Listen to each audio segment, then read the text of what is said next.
Racing isn't easy, but experiencing it is. iRacing puts you in the driver's seat with the industry's leading sim racing game. Drive on laser scan replicas of the greatest racing circuits from around the world. Go head-to-head against other drivers chosen by skill-based matchmaking to ensure competitive racing at every level. Compete across all your favorite series. In officially licensed cars, engineered to deliver the most accurate driving experience possible.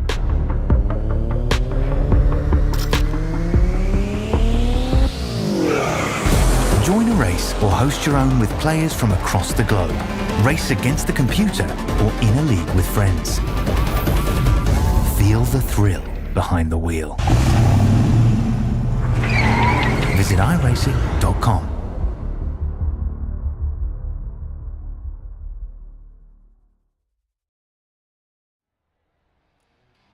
Good evening, everybody. Welcome back to Us NASCAR Truck Series.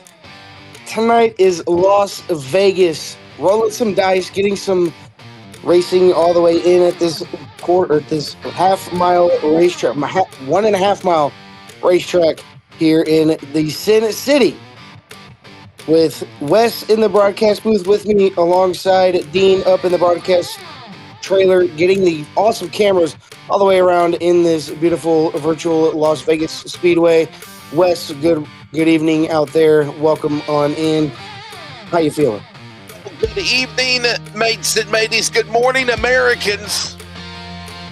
And we do welcome you to Sim City, Las Vegas Motor Speedway, as my friend and colleague Dylan mentioned. And there's a look at the point standing so far after 4 rounds.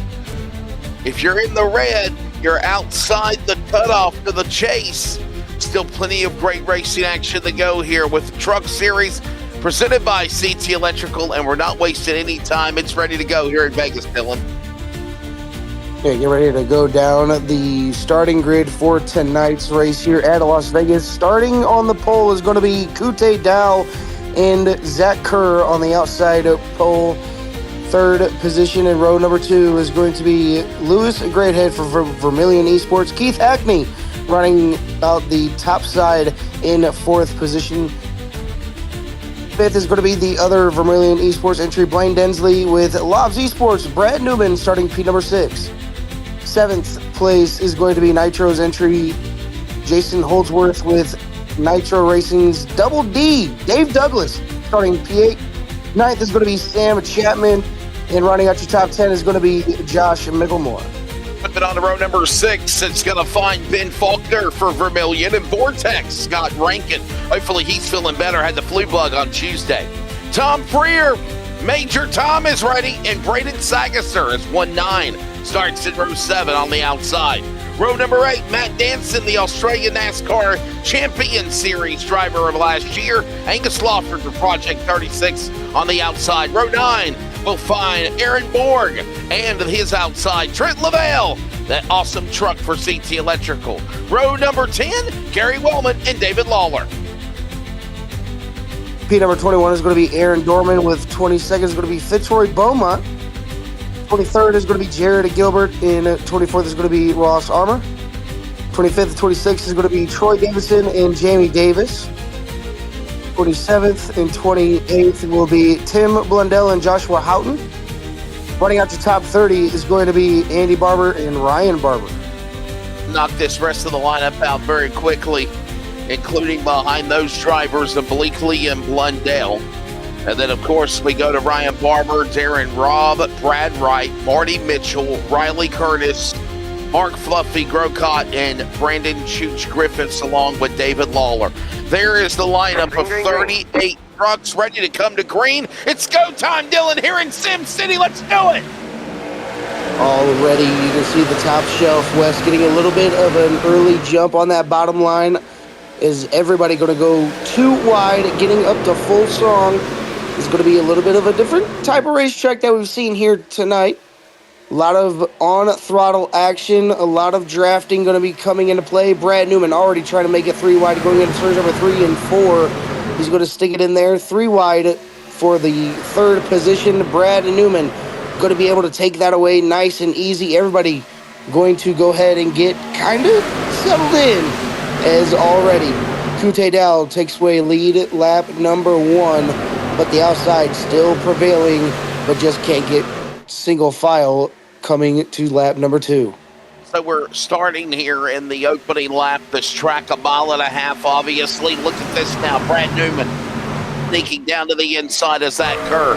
Kerr throws the block. That's the Chevrolet and the Toyota battling here, working to the line.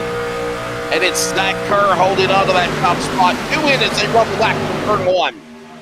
Yeah, you can see there, Kute Dow kind of backed out of it, let Brad Newman go, and let Zach Kerr get the race lead. And then Brad Newman trying to do what he does best, trying to get all the way up to that lead, get the clean air.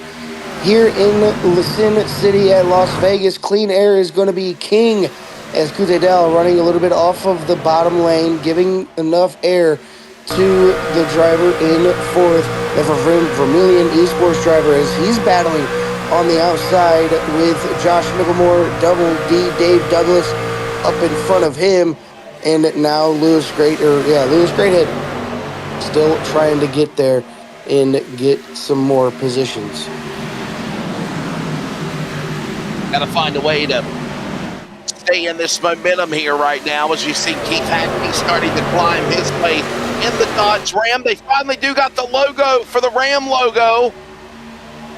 It's just Ram across the introduction of what the vehicle is, and that is the 12. Is that Kerr, Newman, and the Dodge of Hackney, 1, 2, and 3 down the back straightaway. Yeah, doing a little bit of these races all week long, and with a lot of these places, you can go full throttle all the way around this racetrack, Wes. It's not going to be the best on your tires. Tires are going to be a major factor here tonight, so a little bit of lifting going into turns 1 and turns 3, enough to save the tires that you'll need for the end of the stages and the end of the long runs. Because here, Lewis Greathead up to the top side of your defending points leader, Keith Hackney. He's going to be able to get that lead taken away, or that position taken away fairly quickly. And Lewis Greathead doesn't just want one position, he wants even more.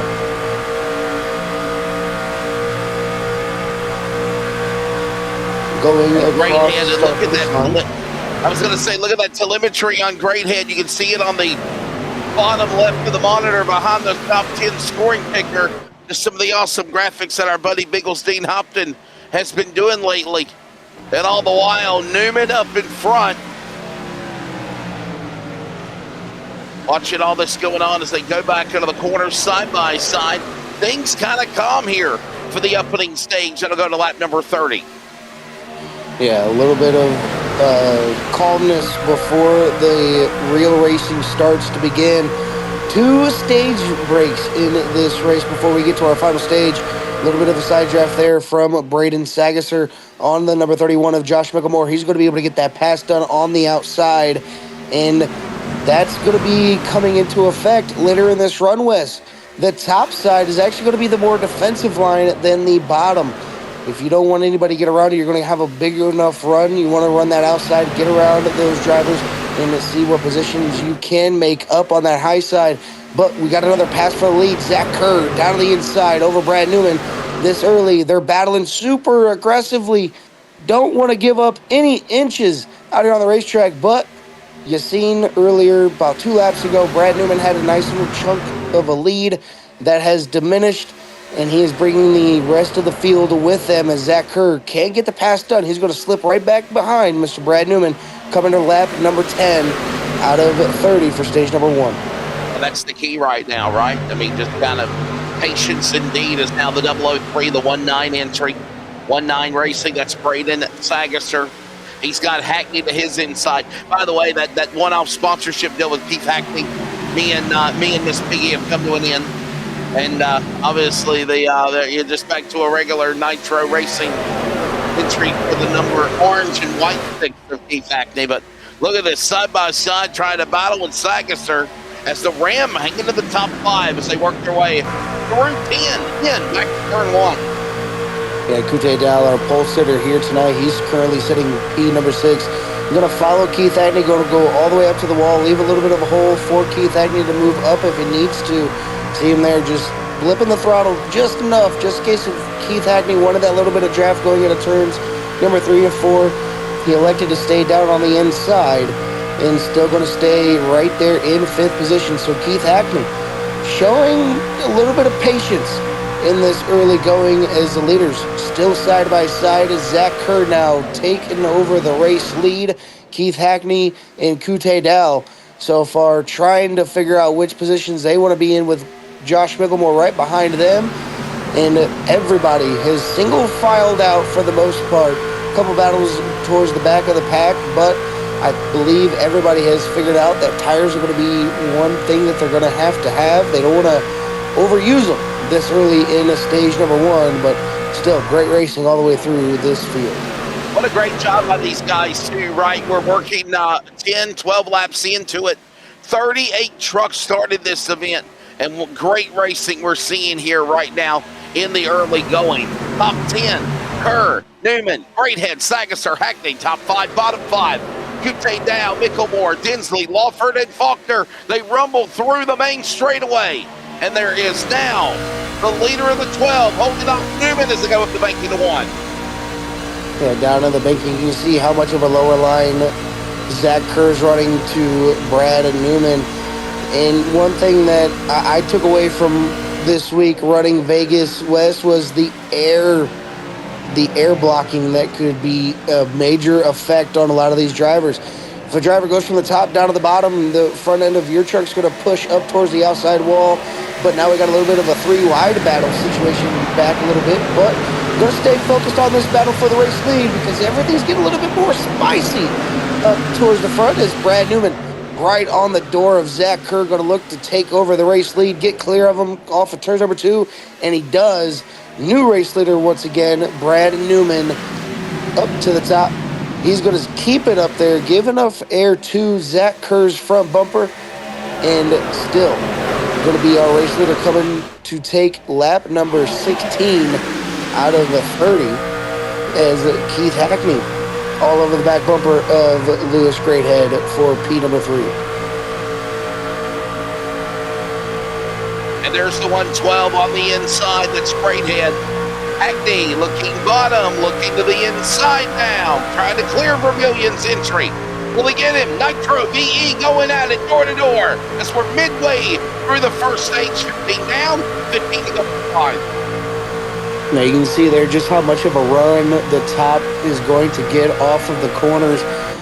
Keith Hackney trying to just kind of keep even with Lewis Greathead throughout the corners and then down the front or backstretch wherever he's trying to set up the pass for his number 6 Dodge Ram into turns number 3 and 4. Not going to be able to get it done. They're going to single file it back out. And it's still Brad Newman in the front with Zach Kerr in P number 2. And a little bit of a looseness for Lewis Greathead. He's going to smack the outside wall. He's going to lose a lot of positions. Look at this now as Newman goes up on the high side, tries to get a run here on the number 12 with Zach Kerr. Kerr, hold on to that spot down below. He gets passed by Newman in that Lobbsy Sports Hill green and blue number 1, and now Keith Hackney wants to get into the mix. And this is what I was talking about, saving your tires for the early part of the run, and then at the end of the stage, kind of push it a little bit, see how much tire wear it really takes off towards the end of the stage. I mean, you got almost 10 laps to go in stage number 1.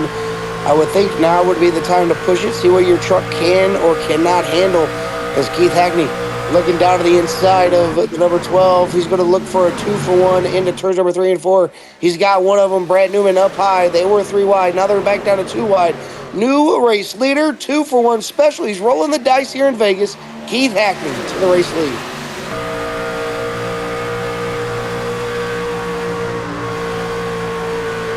Nice gaggle of traffic right now working his in. Nigel Sedale's in the house. Nigel! Good morning, Americans, but good evening, mates and ladies in Australia. What's your take of what we're watching so far here at Las Vegas, sir? Good evening, everyone. The thing I'm noticing from sitting back and relaxing and watching the race so far is that the stage points that everyone's trying to get them. going to become more and more important. And I think that's why Keith Hackney has pushed himself to the lead, has come up 3 spots just so Steve can get as many stage points as he possibly can.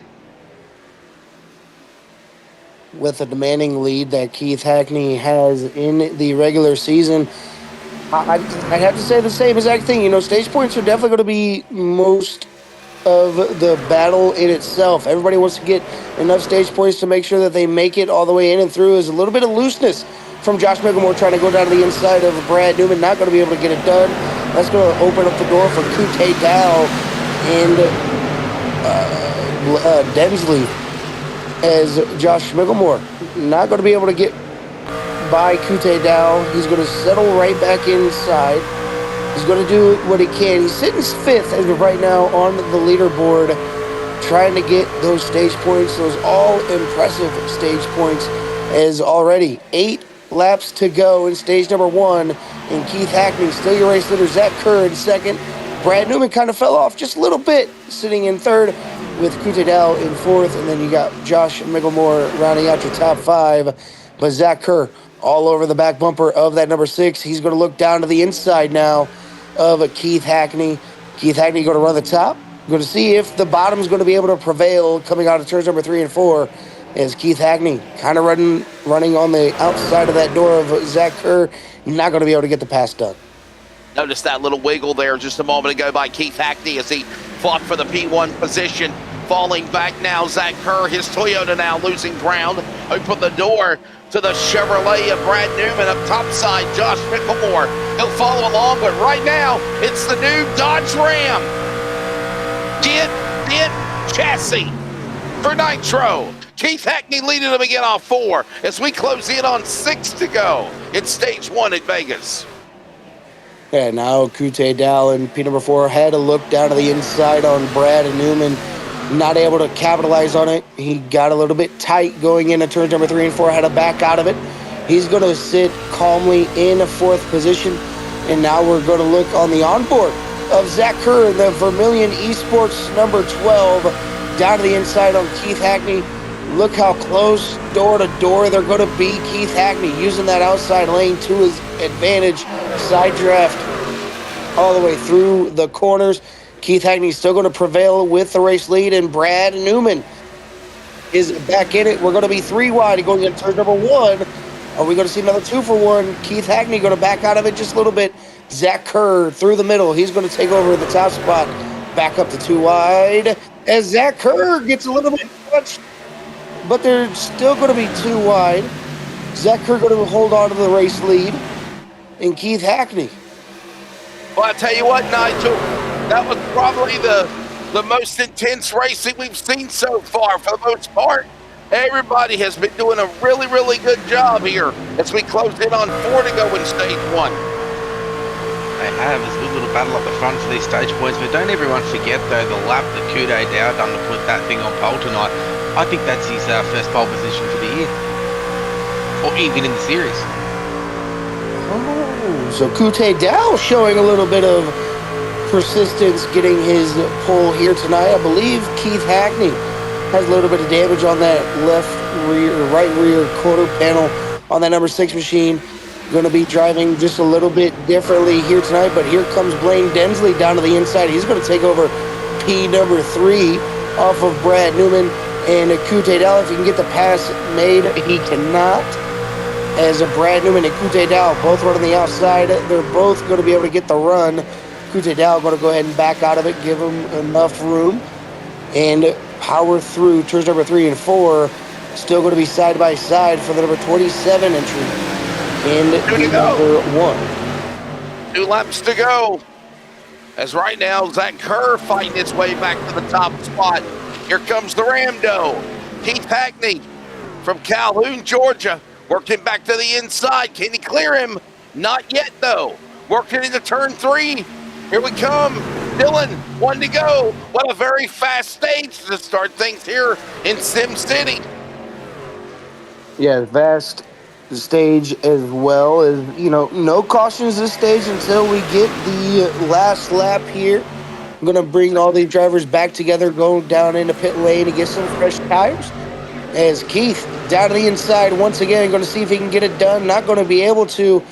Zach Kerr going to be able to get clear of Keith Hackney. He's got one more time into turns number 3 and 4 for the stage win, but going to give a little bit of a room to Zach Kerr. And off of turns number 3 and 4, stage 1 winner going to be the number 12. Number 12 of Zach Kerr, getting his stage number 1 with Keith Hackney in second. Third is going to be Brad Newman. Fourth, Kute Dow. Fifth, Josh Micklemore. Sixth is going to be Blaine Densley. Seventh, Matt Danson. Eighth, Lewis Greathead. Ninth is going to be Tom Freer. And rounding out your top 10 is going to be Scott Rankin in that number 59. Well, that will do it for the first stage. 30 laps gone. Nigel, what a very quick 30 laps, and obviously very clean racing. We saw kind of the same thing in the X Series race won by Brody Gostecki on Tuesday night. But, man, right now these guys are kind of being calm, but I got a feeling the fireworks will pick up here as we move to the end. I think what you'll find as well is a lot of drivers that are back in the pack a little bit, that are trying to save tyres as much as they can. I'll be interested to see how many guys come down pit road this time by and only put fuel in their trucks, trying to save that set of tyres to the end. You remember on Tuesday night, Wesley, what happened to those who saved tyres at the end of the race, the run from Matt Danson, and also remember also the run the week before from Ethan Winter as well. So those little strategies of keeping that set of tyres up a sleeve. A lot of these teams will be watching what happened in the X Series races and thinking this has to happen in the trucks as well. And, with the fresh tires being an advantage, especially at a high-pace racing like Las Vegas is, I would have to agree. Keep that set of tires in your back pocket for whenever you really need it. We saw last week at Auto Club, that late race caution coming out, and the drivers that kept those tires in their back pocket came out to no avail to get themselves up into a podium position and even a race win, as everybody in the pit lane this time by, just like Nigel said, we're going to see who's going to take tires, who doesn't. Zach Kerr is going to take right sides, and I believe he's going to take lefts. As looking down the pit lane, Wes, it looks like everybody's going to be able to take tires this end of stage number 1, but it's going to be Danson getting the race lead. What a strategy there. Tires for Danson only took half tires, 2 tires only. Here's a look at fuel, and everyone else 4 tire stop. And I'm surprised that he's the only guy that really kind of rolled the dice, if you will. Dylan, everyone else took on 4 new freshies and filled up the tanks in a 30-lap stint. So that's something we're going to keep an eye on and watch here. The strategy of the 30. Tires, halfway new, halfway used. We'll see what it'll be like for him on the restart for the driver of the 30 when we go back to green here in a moment. Just one to watch out for there, Wesley, and Dylan too. The 8 truck of Jason Holdsworth didn't take tyres either, so watch out for him as well. Yeah, and with everybody taking 4 tires, Zach, Keith, Brad, essentially the entire field, some drivers electing just to take fuel or, maybe even two tires. Another thing that we're going to have to watch out for is how quickly can a lot of these drivers make it around the drivers that only took 2 tires or took no tires. So it's definitely going to be an exciting watch as Matt Danson. Half on, half off.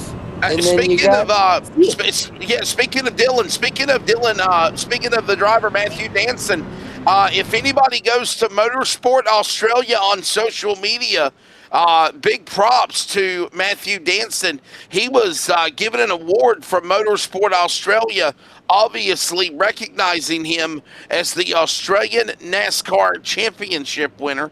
He's at an awards banquet and was presented with a pretty nice trophy. I'm actually just stumbled upon it on Facebook as I'm working on social media for the race, and that's pretty cool.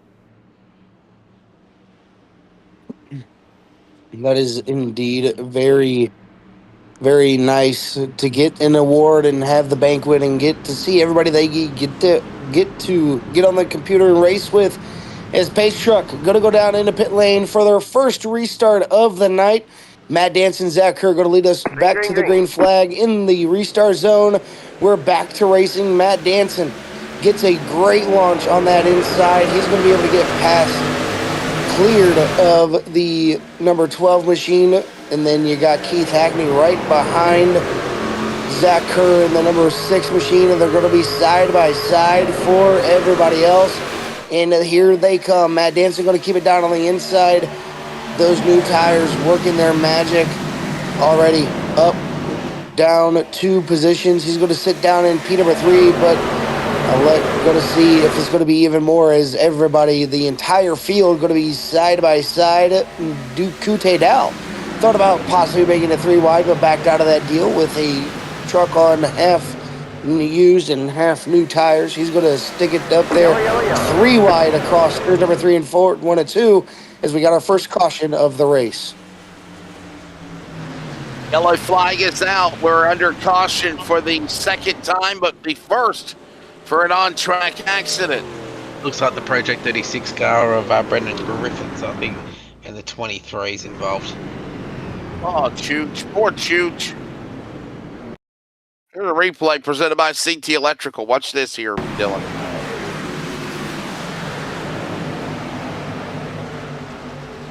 So we're going to get into turn number 1 and 2. Just misjudge just a little bit. You see there, though, Wes, on the replay, Trent Lavelle running a little bit of a different line than what Chooch has expected. And then, obviously, he's got to go a little bit lower.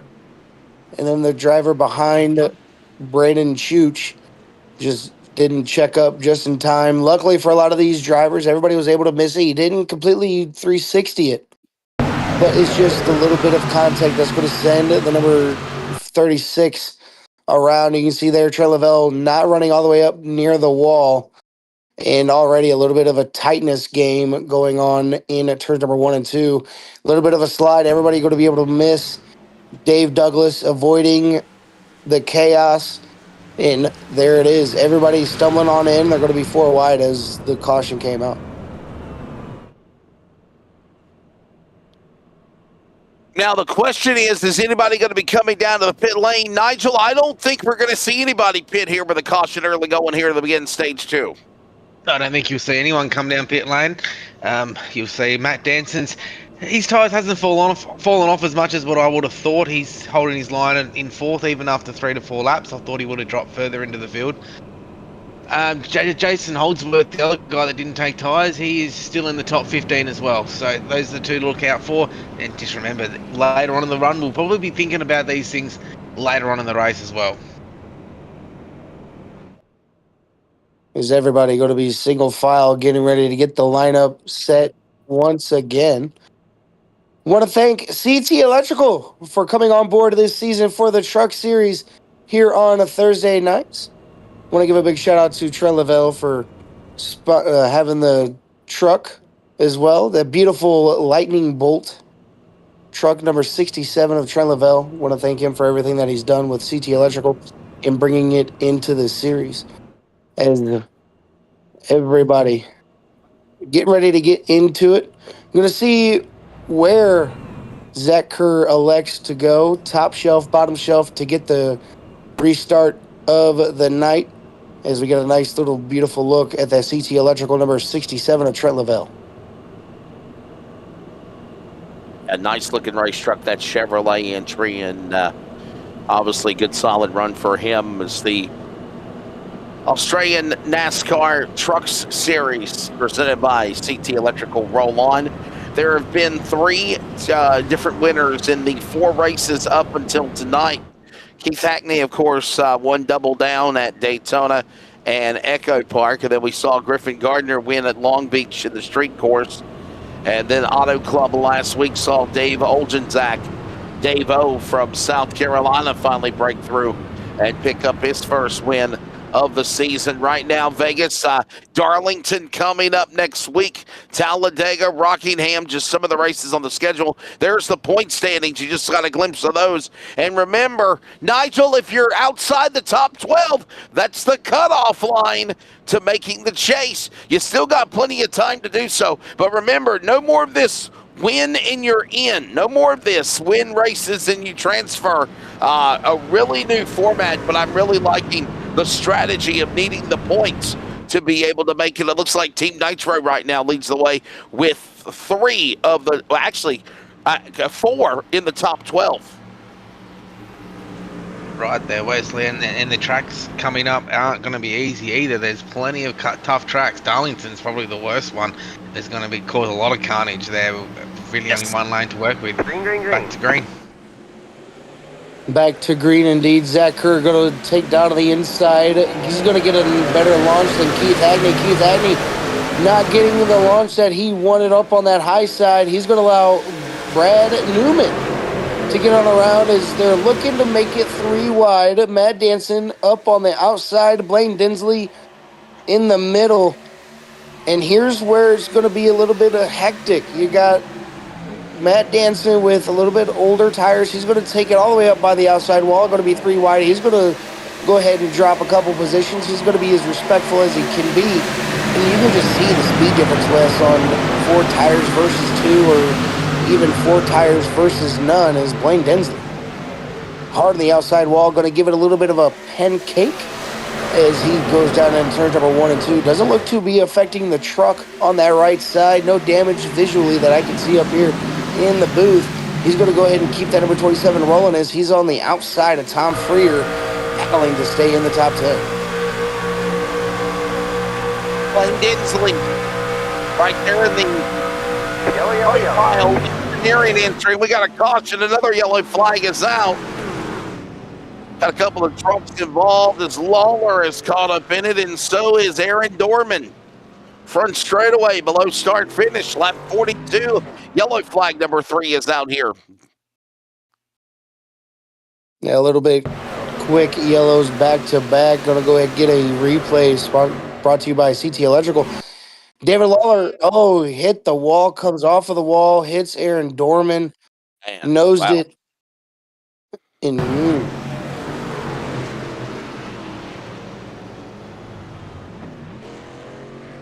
Definitely not what you want to see, especially coming off the outside wall.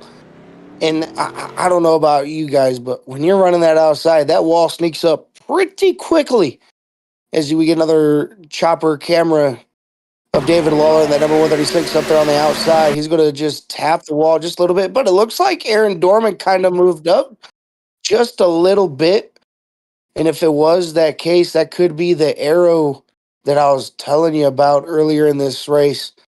A lot of air packing on the front nose can make your truck drive a lot differently than what you got to set up for. Well, Nigel, we've now seen a strand of cautions back-to-back here in the early going of stage number 2. Obviously, this will be another 30-lap stage.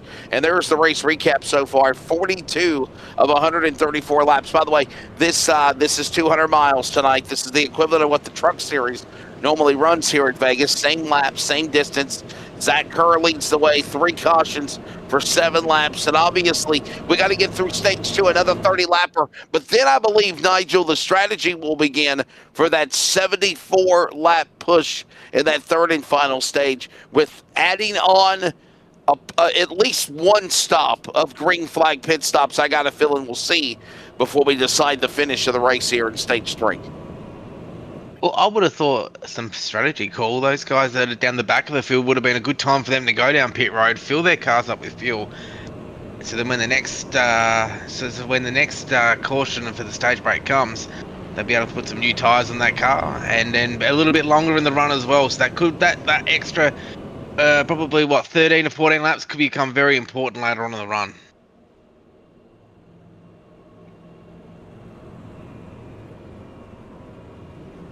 Yeah, definitely going to have to. Yeah, there's the weather conditions, Dylan. I was going to say, buddy, go ahead. Yeah, current weather conditions out there on the racetrack is going to be temperature of 88 degrees.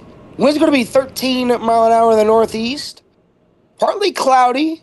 Just nice little summer weather, as a lot would say in the eastern hemisphere of the world.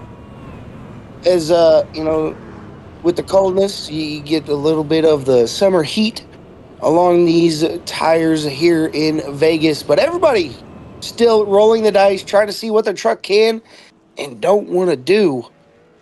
Quick 2 cautions back to back, but these drivers can get kind of spread out just a little bit. Let the race come to them and get another quick 30 lap stint in.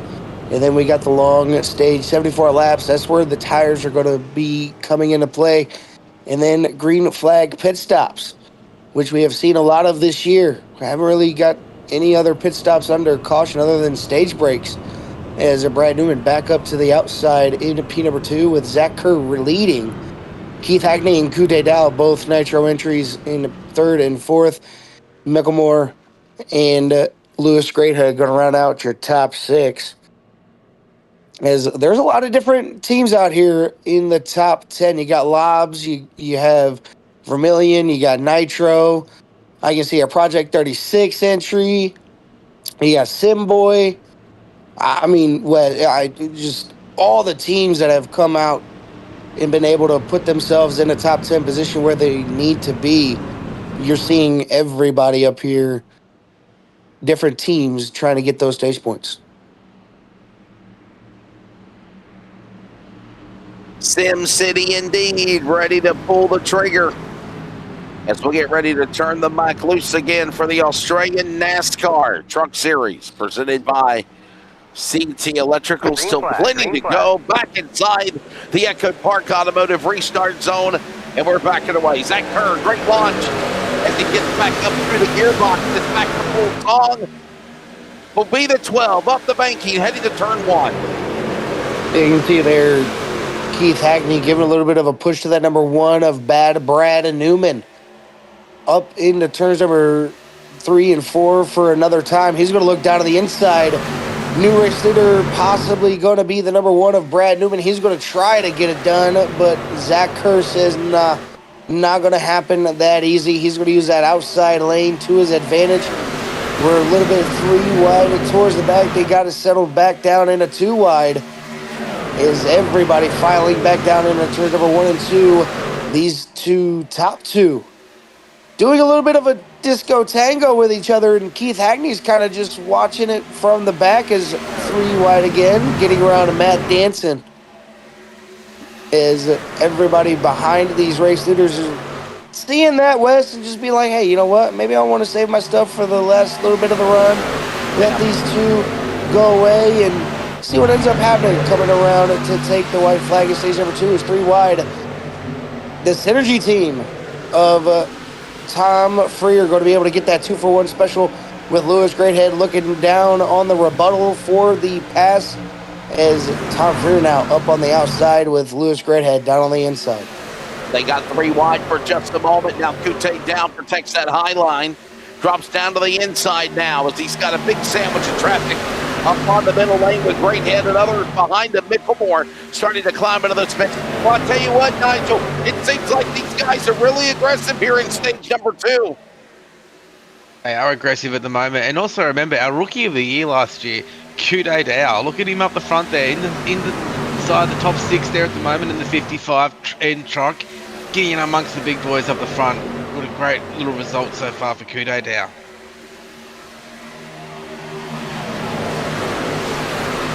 So a lot of these drivers just doing what they need to do, getting it single filed out, top 10 in running order, all single file, kind of settled into their position. But after the top 10, we got the 2 wide racing, we got even the 3 wide racing as a Matt Danson.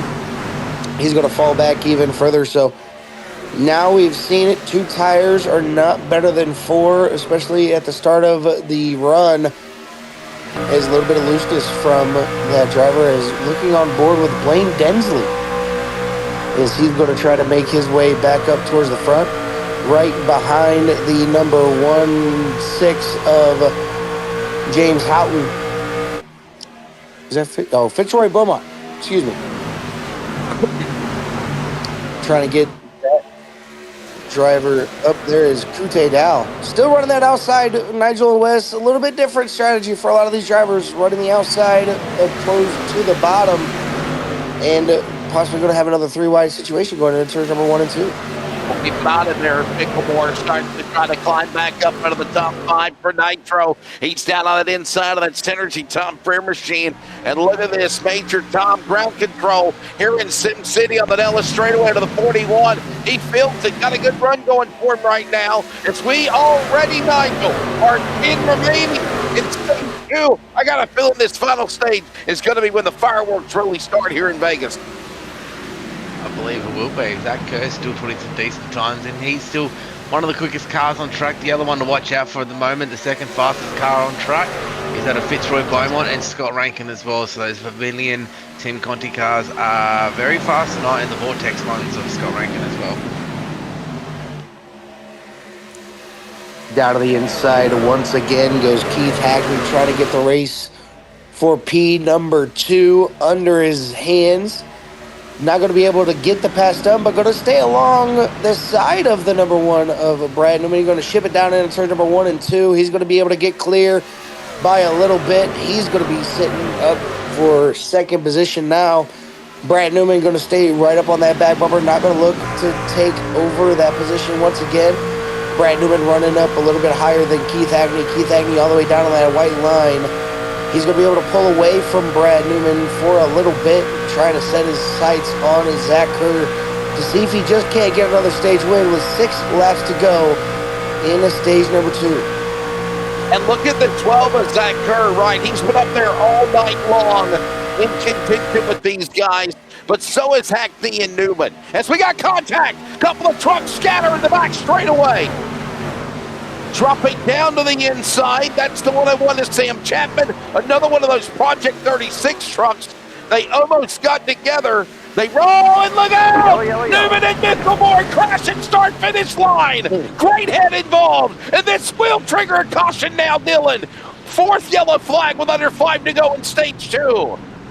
What a hit by Josh Mickelmore as Brad Newman gets that truck spun around. Josh Mickelmore kind of collecting his thoughts up there on the outside, getting everybody going by him before he can get that truck spun back around. I'm going to go ahead and get back to a replay here by CT Electrical. A little bit of tightness from that number 31 machine through the middle. He got turned. Oh, he got turned. Oh, yeah, great head. Great head with a bad bump draft. It looked like Dylan and Nigel on the number 31 of Josh Mickelmore. And because he didn't really hit him dead center there, Nigel, it caused the truck to fishtail. And around went the 31 of Nitro's Mickelmore into the 1 of Lobbsy Sports of Newman. Unbelievable. His mistake is here. Wow, look at that, man.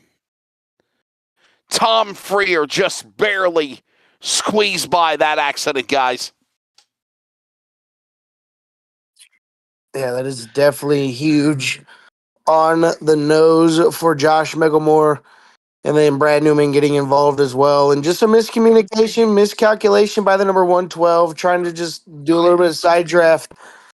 A little bad bump gone wrong by the number 112. We're going to get a nice little onboard shot of it here. You can see Josh Mickelmore getting a little bit of tightness, pushing up the racetrack, gets into the side of Brad Newman, and now with all that steam that Lewis Greathead had, he wanted to take the run and just miscalculated right there. You're going to see the 31 go up in the air as Lewis Greathead going to do a nice little 360. A lot of the other drivers missing the action up towards the top side of the racetrack. But tough day for the 1. The 31 and the 112 all being involved in that latest caution. Gotta wonder, Nigel, if this is a good strategy, obviously, because we're closing in on the end of stage number 2. That's right. Come down here, get the track position out. Brad Newman and the Josh Mickelmore will be getting their damage fixed on those cars as well. Looks like the steering's bent on the one car. Massive chase ramifications for that there as well. As we see the cars start to line up here, there's these Zach Kerr still in the lead there, so he didn't come down pit road. That isn't people of asking in game. That's the end of the stage. It isn't the end of the stage. So these guys that are pitting now will be going for track position. Yeah, because I mean, what is the agreement now? The agreement is to try to finish on the lap that the stage is on. So, I mean, roll the dice. There's still plenty of time left to go to get this thing back underway here, and I think we might have about a one-lap shootout here whenever we go back to green, Dylan. Yeah, it could be an old-fashioned green and white, and then a green and white finish stage lap. As is going to be Keith Hackney still in the second, or excuse me, Zach Kerr in first, Keith Hackney in second, and then you got Tom Fury running out your top three. Looks like one of the Barber boys is sitting there waiting to get one of his laps back, possibly, or maybe he's got to go all the way back towards the back. As he was sitting up in the running order, now he's going to drop to the back. Kute Dow is going to be in fourth. Fifth is going to be Scott Rankin, or Ben Faulkner, excuse me. Scott Rankin in sixth. Seventh is going to be Fitzroy Beaumont, eighth. Angus Lawford, ninth, is going to be Blaine Densley, or Chris Bleakley. And then at 10th is going to be Blaine Densley. That's going to be your top 10 here tonight. As everybody going to be side by side. It's going to be a one-lap finish to the stage number 2. I think here, Wes, if you got it, you got it. If you don't, kind of just settle for the position that you're going to be in to start stage number 3. Yeah, I believe so as well. If you've got a chance to try to get as many stage points as you can, go for it. You're going to have one lap remaining here in stage number 2 to get back to the whip. But Zach Kerr with a Toyota up in the front on the outside, the Dodge Ram of Keith Hackney. Tom Freer, Kute Dow, Scott Rankin, top 5. 3 Toyotas, 1 Chevrolet, 1 Ford, top 5. You don't get to 6th until you find a Ford of Ben Faulkner, Lawford, Dinsley Toyotas, Ford of Beaumont, and Troy Davidson in a Chevrolet. It's all Toyota power as we're back to green and we're scrambling in the clouds in the 1 and 2. One lap, Dylan, in the stage. Yeah, you can see there a little bit of contact between the number 41 and the number 6. All scattering. Look at them all. They're all scattering, trying to find more ways to get around more traffic. Tom Freer down on the inside. Not going to be able to get around to Keith Hackney. I don't believe this is going to be one final lap here for stage number 2. As Zach Kerr going to sweep both stages. Keith Hackney going to be able to come back around for for P number 2, stage 2. And Tom Freer rounding out your podium for stage number 2. The top 10 officially, as it is said and done in stage number 2. 4th is going to be Kute Dow. 5th, Scott Rankin. 6th is going to be Blaine Densley. 7th, Angus Lawford. 8th, Ben Faulkner. 9th, Fitzroy Beaumont. And rounding out your top 10, the number 23 of Davidson. One of the drivers that we have not talked about a lot here in the early goings was involved in that first incident with Brandon Chooch Griffiths and able to come away with a top 10 here in stage number 2. Well, I'll tell you what, Dylan. Obviously, Nigel as well. I got a feeling, Nigel, we're going to see the craziness of this race now. It's not a wild stage number 2. Couple of cautions, but pretty much a calm race so far. 60 laps in, but as you move into this final stretch of the race now, with 73 laps to go, it'll be just under 70 remaining when we come to green. I really think, Nigel, we're really going to see who has got the strategy in the first 2 stages to put themselves in contention to win the 3rd and final stage of this race. This is when the boys come to play, isn't it? This is when everyone comes to play to see if they can go to victory lane here in the next few laps. Pit lane going to be extremely busy this time away. And for a lot of these drivers, I think they've been waiting for stage number 3. One, it's a longer stage, 30 laps, the first 2 stages, and then you got a 74-lap stage to end this thing. And I think a lot of these drivers, Nigel and Wes, I mean, you guys can kind of give me your guys' input, but if you guys were down there on the racetrack, are you looking for the short runs or are you looking for the long runs to see what your truck can actually do after the tires get wore up a little bit? I I mean, for me, I think it's been just a strategy for the first couple of stages to try to just to try to find a rhythm, right? I mean, I know this is not super speedway racing by any stretch of the imagination, but Nigel, you've got teammates out there, right? You've got Vermilion, you've got Nitro, you got Lobs Esports, you've got, so many different manufacturer groups of people that you're running for. And I think right now the plan is to find your teammates, see what groove on the racetrack works for you, and just try to get in the right position to put yourself in a chance to win this race. There's been 3 winners in 4 races up until tonight. Obviously, the man that everybody has gunned for has been Keith Hackney, who come out of the gate and won the first 2 races of the year. Obviously, another American, Dave O, won for Nitro last week, but there's still plenty of races, Nigel, left to go. And I wouldn't panic. I would just try to have a comfortable start here in stage 3 and just find my teammates and people that will work with me so I can try to get a good position for the finish. I think you'll find in this run here, Wesley, that the field will start to spread out a little bit, so the chance of the cautions will start to drop a little bit.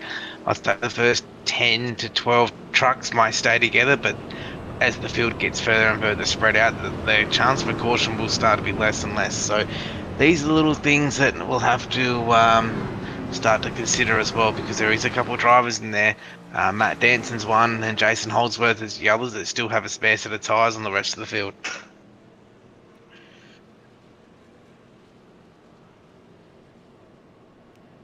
As it is sitting right now, you see a little bit of different strategies, kind of like what Nigel was pointing out there.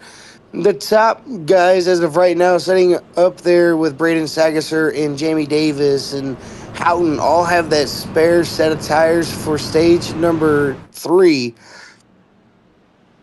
It's going to throw a little bit of a wrench in the plans for a lot of these drivers. They're going to be thinking, okay, we're kind of on the same strategy, but kind of not.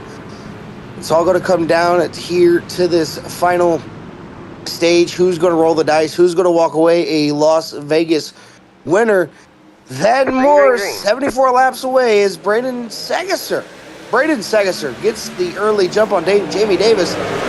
James Houghton is going to be able to follow suit down on that inside, and everybody from the top to the bottom. Matt Danson and Jason Holdsworth in sync down to that inside lane. James going to be able to get on along the back bumper. He's going to move up the racetrack. Matt Danson and Jason Holdsworth down to the inside. They're going to try to make it a couple of positions to get up there towards the front. Back on her way. And here comes Matt Danson down to the inside.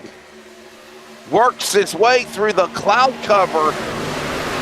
Nigel, you're a driver yourself, buddy. This cloud cover, cloud sun. What does it do to these trucks here now? It's for 70 to go here in Sim City.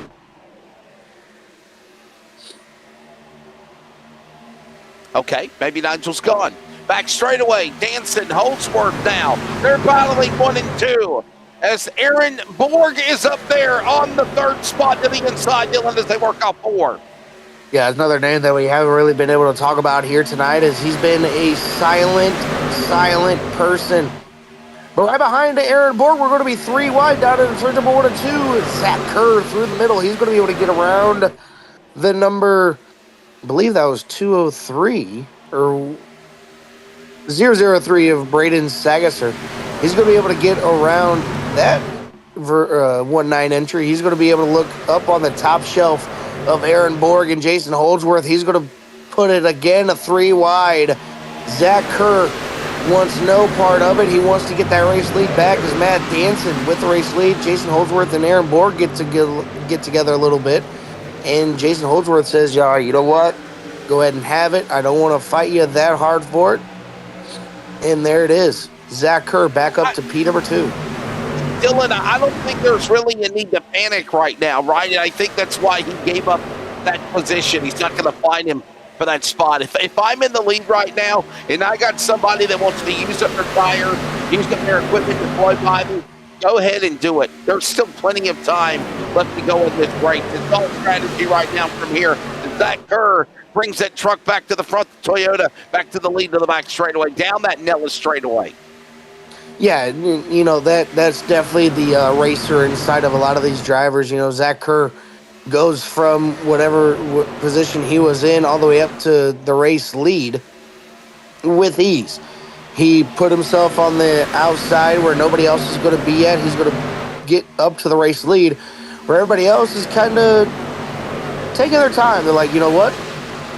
He wants to go up there and lead this race. I'm going to go ahead and let him. I'd much rather be able to finish this race with a clean truck than trying to put myself in a position to where it could potentially get us not to have a finish and or wreck another competitor, as Matt Danson down to the inside looking for the race lead back from Zach Kerr. Yeah, look at the 12 going high, now going back down low. There's fans under telemetry on that driver now. Nigel, you back with us, buddy. I was asking a question earlier, speaking in regards of strategy of these drivers that are literally hanging back or literally bypassing everybody right now. I wouldn't want to use my truck up. You still got plenty of racing left to go here in this longest stage of the race for stage 3. 100% right. You certainly want to keep as much tire under your car as possible, especially when we get to laps 30 or 40 as well. But there's a big angle surface around. Looks like the green flag won't come out. But yeah, they will want to probably go to about lap number 100. I think will be the number. I think off the top of my head when they'll pit and chuck another set of tires on. But that will be the advantage if we get a caution after, say, lap number 110 to 115, that's their set of tires will come into play. There you go, Dylan. He called it lap 100, which is just about, 30 laps from now, 28 to be exact, is right now they work their way to the back straightaway. It is Zach Kerr holding off Chapman and Borg. Remember Chapman, guys, he was involved in a crash. He's worked his way right back up to the front runners. Yeah, he's able to put that truck anywhere that he needs it to go. He's looking at a 3-wide situation. Aaron Borg on the outside, Matt Danson down on the inside. He's going to be able to get past Matt Danson using that middle lane, but Aaron Borg up on that high side. He's going to open up his entry just a little bit, kind of get a higher arc into the corner, and Aaron Borg and Sam Chapman almost collecting doors going into turns number 1 and 2, but that's just something you got to do as a racer. You got to change up your line as much as you possibly can. Kind of keep that driver on edge as you're racing him. Don't do him dirty, but kind of like open up your corner the way that you need to get the right amount of arc going down into turns number 1 and 2. And you see it there from Sam Chapman. I mean, he elbows out. He's like, you know what? I need to be able to arc this corner just a little bit more. He's going to take a higher entry. And you see Aaron Borg, he had to kind of get out of the turning mechanism there really quick to not door the outside of Sam Chapman. Yeah, what's that strategy, honestly, Dylan? I'm not gonna rough you up, but I'm not gonna just give you the position easily, right? And I wouldn't expect any different from any of these other guys. By the way, just passed around the halfway mark of this race a moment ago at lap number 67. That is 100 miles, around the mile and a half here at Las Vegas Motor Speedway here for the Australian NASCAR Truck Series. 100 miles down, 100 miles to go. 60 laps left. 58 now at the line. This race going by pretty fast here, Dylan, as they work back on the main straightaway. That's Jason Holdsworth. Quiet night for him, the all-time starter of the Australian NASCAR Series, currently in the 7th, going after Wellman for 6th.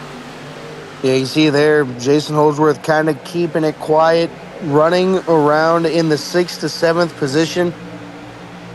Thought we might have seen a little bit of contact between himself and Gary Wellman, but Wellman able to recognize that Jason Holdsworth was going to fill that position down on the inside of the racetrack, not going to be able to take that position away from Gary Wellman in that Chevy Simboy number 45. And now you got Scott Rankin. He's going to do the exact same thing that Jason did to Wellman. He's going to go down to the inside, and look at that. Nice and easy pass made for Scott Rankin. Jason Holdsworth still in the tire conservation mode, as we got the number 28 of Ben Faulkner getting right up on the back bumper of these two. He's going to split them, keep the air on the front nose of that Ford F-150. He's going to help push the Toyota Tundra up around the number 8 of Jason Holdsworth. And, you know, a lot of these drivers still in tire conservation mode. They don't want to start using those tires up till about, I don't know, give or take 15 to 20 laps before they start pitting. That's whenever you can try to push the limits of the racing truck, as Tom Freer, out of nowhere, gets a 2-for-1 special, trying to get a 3-for-1. He's got a truck up on the high side there, right up under Scott Rankin. Look at Aaron Borg and hold on, baby. Working down to the inside. By the way, still green, number 8 Nitro, Jason Holdsworth, all-time starter of Australian NASCAR. Tonight is career start, number 183. But right behind him are a couple of other drivers. Andy Barber, career start 181 tonight. Brian Blundell, career start 179, now 180. Looking at it now, Gary Wellman. Beautiful run by the number 45 of Gary Wellman. He's looking mighty fine out there, getting the truck where it needs to go. He's going to take over P number 4. We got a nice little battle for P number 2. Aaron Borg Matt Danson able to come away with the second position. Aaron Borg is sitting in P number 3, and then Gary Wellman. Strong top 5 run up here for the number 45. As 3 wide, Keith Hackney down all the way down below the white line. He's going to come up on the racetrack 3 wide yet again. Keith Hackney in the middle, Scott Rankin on the outside. Keith Hackney getting around 1 truck, going to try to get around 2. Jason Holdsworth backing all the way out of it, wants to keep that truck on the racing surface. Didn't like his positions in all those running. But it's going to be Keith Hackney coming away with all those positions. He's going to be put back up there in P number 8. 50 laps to go. Closing in on the end of this one, Nigel. Nigel, what are you watching, buddy? As it has been Zach Kerr seeming to be up in front the entire race so far here at Sim City. So far, I'm impressed by the 45 car of Gary Wellman. Up 15 places, the highest mover so far, into position number 4. He's the one I'm watching right now. Yeah, Gary Wellman having a really good or strong run. Up 15 positions. You love to see it. A lot of these new drivers coming out here showing that they can hang with the likes of Brad Newman, Jason Holdsworth, Keith Hackney, Tom Freer. A lot of these drivers that they look up to want to be as good as, and they're doing a little bit better than their favorite driver out there on the racetrack, just trying to prove themselves like, hey, I can handle the pressure of running with the Australians' top truck drivers. As we got a pass for the race lead, Matt Danson down to the inside doing his little dancey dance, trying to take over the lead position. 50 laps to go. Back straight away. We're battling for the lead. Down to the inside. Danson. It has been a quiet season for the number 30. For Matt Danson, right off of winning the Australian NASCAR Championship Sunday Series. Remember, at the end of the regular season for XN Trucks this year, there will be a 5-week back-to-back weekly championship with a Chase All-Star format for the drivers of the X Series and the trucks. But there's the man that won the Sunday Championship title last year, and right now he's working after Borg, Aaron Borg, for second as they work off 4. Yeah, you've seen just how much he had to get off that throttle. Zach Kerr took the air off of his front nose. Matt Danson had to back out of it. He's going to lose second position to Aaron Borg. Now he's got to eye up these runs, see where Aaron Borg's going to run. He's going to want to run wherever he's not. Keep the air on that nose of the number 30 machine. He's going to have a beautiful run coming off turns number 1 and 2. Going to look down to the inside to know he's going to back out of it, stay in that third position, and to see if he just can't make a mistake. Looking down to the inside of Aaron Borg now off of turns number 4. I mean, Nigel, this time right now, this is really where we're starting to see guys like what? Anthony Borg, Wellman, Freer, hell, even Hackney. They all been hanging in the back. But I think now As you're closing in on under 50 to go, it's time to go to the front. If you're saving something here, it is time to cash your chips in at Sim City. I think you're right there. I like the, for some known reason though, I'm actually really liking Tom Freer at the moment. Tom Freer, he's got a really fast truck underneath him. Only thing that's going to be downside for him right now, I don't think he has the best set of tyres. If we do go green, get a green, white checker or get a yellow with only 10 laps to go. He's the only one I'm a bit worried about at the moment. Apart from that, I still think pit stops will start happening in the next 10 laps. What do you think, Dylan? Yeah, I think as of right now, I would have to agree with Nigel. You know, Tom Freer's one of those drivers where he's going to be nice and quiet, along with Kute Dow or Lewis Greathead, Sam Chapman, anybody that doesn't make a lot of noise that you want to see up there in the top 10 as it sits right now. You know, they're just kind of waiting patiently. Pit stops getting ready to occur. They're going to go ahead and get around the number 31 of Josh Micklemore one more time. He's running the inside lane, kind of staying out of the way. He's not in it for a race win anymore here tonight, but already 3 wide coming off turns number 3 and 4. Josh Micklemore just trying to stay out of the way of the race leaders as we had one car up in the outside wall going across the start finish line. Not exactly sure who it was. Caution. As caution flag is out. Joshua Houghton getting involved in this yellow. Going to see what happened to the number 080 as he's got a little bit of rear end damage on the 080. Yeah, yellow flying out on the racetrack here, guys. We'll take a look at the replay, and here's it is. Oh, my. There it is. Wow. What a hit there. And honestly, Nigel, lucky that it was just a single car crash right there for him. Now, is that Trent Lavelle? Yes, it is. That's Trent Lavelle.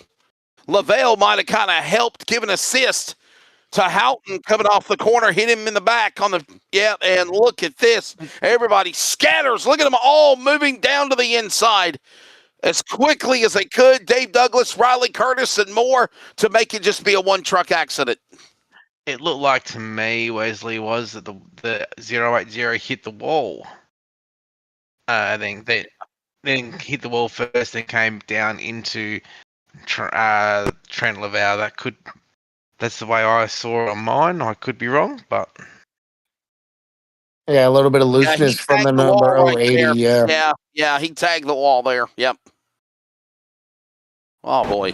Courteous now, to see. They're pitting. What do you think, Dylan? They're pitting, dude. This is the money stop right here, I think, coming up.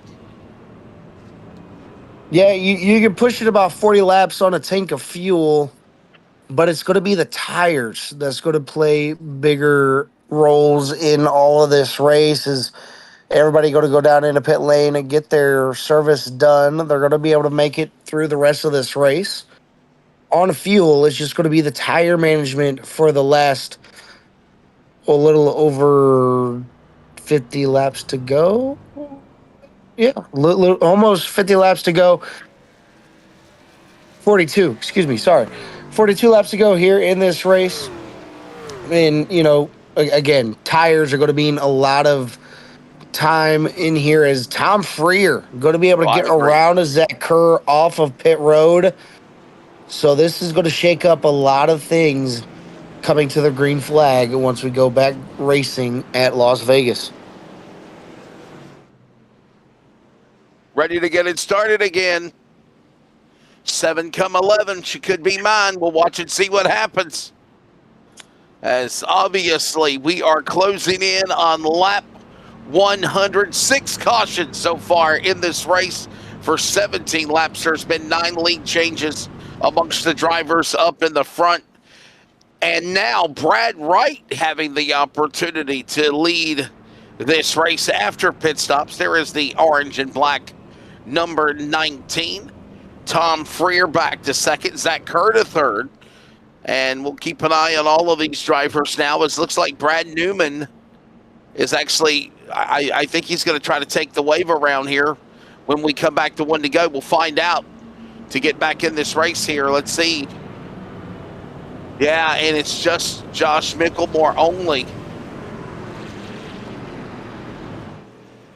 Boy, so one truck taking advantage for the wave around as we will get ready to go back for a restart here. And not done yet, guys. Don't forget, we're going to Darlington next week for the NASCAR, Australia NASCAR Trucks and Egg Series. That'll be fun. Love the lady in black. The track dubbed Too Tough to Tame. You're going to see a lot of Darlington stripes next week. It's also going to be throwback week for all these drivers, so love to see all the throwback paint schemes that these drivers can put together. There's the one track I love watching in the NASCAR season, Xfinity and Truck Series, definitely going to be Darlington. You get to see all the old classic nostalgia that we grew up seeing, like the Rainbow Warrior and the Davey Allisons and the Tide machine of Ricky Craven is Darlington next week. And then you got our first super speedway following right after, and then Rockingham, another 1 mile racetrack. That's going to be another track that's going to be a little bit harder for a lot of these drivers to get on around. Nice little repave of Rockingham Speedway as we end near towards the regular season with Kansas, Coda, and Pocono. And then we got NASCAR, Australian NASCAR Truck Series Chase with Texas, Watkins Glen, Dover, Charlotte, Nashville, and then ended off with Michigan International Speedway. Hey, Nigel, I know we're getting ready for a restart, but I got to ask you this question as well as a driver, and of course with Holdsworth running the Australian NASCAR program. Is there a time now for these guys to panic if you're not in the top 12, if you're not in the chase per se? Is there a time now where you're going to start to maybe see a lot more aggressive racing? As there you see the 12 drivers that are right now in, but there's still some really good names and good teams that are in the red. And I mean, you see like this, Blaine Dinsley's had a strong run. Scott Rankin, Gary Wellman, just some of the names that I'm thinking of as we come back to green. Do you panic now with 6 races in? I think so, but I think the biggest panic's going to be at the moment is Brad Wright is on close to 30 lap old tyres, and who can remember what happened a couple of weeks ago with the big stack up we had for the spinning of the tyres. Let's just, I think everyone at the moment just be hoping to get off the line and not cause any accidents. This will be okay. Goose Fraba, Goose Fraba, Goose blah blah. Back underway, Dylan. Under 40 to go here in Sim City. Yeah, Brad Wright actually got a really good restart with those older tires. It's not going to hold up, though, because here comes Matt Danson, Tom Freer, and Zach Kerr. They're going to try to navigate around Brad Wright, but look at them all scattered towards the back. They're 4 wide going into turns number 3 and 4. Oh, somebody lift. Oh, I can't watch this. Acting up the middle. He's pushing right behind him. That's Beaumont. Here comes Holdsworth. He will go forward. My God, in the corner. And Beaumont got sideways. Bounced off the truck of the 003. What a save. Unbelievable. They're still not done going 4 wide, Nigel. There's 5 wide. Brad Newman using all of the racetrack. He's going to make it happen. Man, oh man, if it's got pavement, Brad Newman is going to be there. And he's not done. He's going to keep going. Brad Newman trying to get that lap back, get up there towards the front, do what he needs to do. Bad Brad Newman doing everything in his soul power to get back up there towards the front where he rightfully was. He's going to be making 4 wide again. Back down to 2 wide. Everybody thought keep an eye on him. Better of it. I told you keep it on. Sam Chapman! Bouncing off the truck. Farmer's involved. Chapman's spinning. And we're crashing in the triangle again. Oh, no. But you know what, Nigel? Our producer just said it. You knew this was going to happen. I mean, there was no way to get around it. When you're racing this way frantically, this is the end result, and this is what just happened here. 4 and 5 wide, guys. 4 and 5 wide. Are you kidding me? It looks like the 101 of Sam Chapman was loose before he got the tag from the 05 car. That's what it looked like from that angle there. I feel like we were just at Daytona or Talladega, Dylan. Look at this again. Whoa. Kute Dow got used up against the safer barrier by the 15, and then he came back down and got tagged again. Drivers involved right now, only showing Sam Chapman, but my God almighty, there's a lot more, Dylan McDonald. Yeah, absolutely. A lot of drivers getting involved that thought they were going to be getting away from the racing incident on the racetrack. It all started with Sam Chapman up there. Then he gets a little bit loose, catches a lot of these other drivers. Kute Dow thought that he was going to be able to get around it. Aaron Dorman trying to get around it as well. I believe he might have gotten caught up in the wreck as well. As everybody trying to skitter scatter around this racetrack, just not enough real estate. So we're going to go ahead and ride on board with number 253. He's going to go right through the middle. I'm going to see if Aaron Dorman gets all the way in and through it. He sees the wrecking. He's going to go ahead and just, he's still going. Oh, now he starts, Aaron Dorman did get through it. Days of thunder for Aaron Dorman.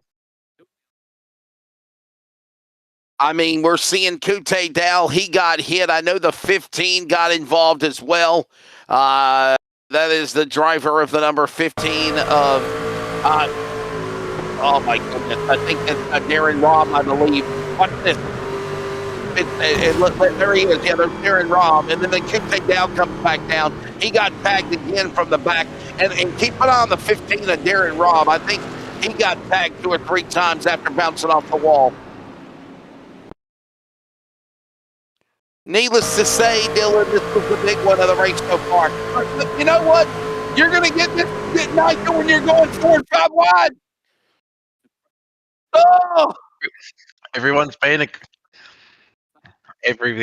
being aggressive at the moment because we've only got a handful of laps to go, 34 laps to go. So of course the aggression is going to get tighter, especially with the chase format as well. Everybody wants as many points as they can. So why wouldn't you not race as hard as you can? Drivers involved in that accident, Dylan McDonald, include obviously Sam Chapman, of course, the number 15 machine of, let's see here, Darren Robb, the number 4 of Timo Blundell, and also obviously Fitzroy Beaumont got a piece of it. Kute Dow also involved. All this happening here. The multi-truck accident, we had a feeling it was going to happen.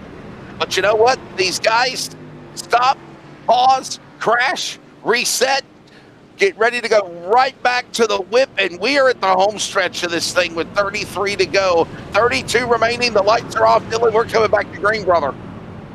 We get ready to come back to green, and this race has been the most exciting race of the season, minus all the wrecking. But still, I mean, you got passing.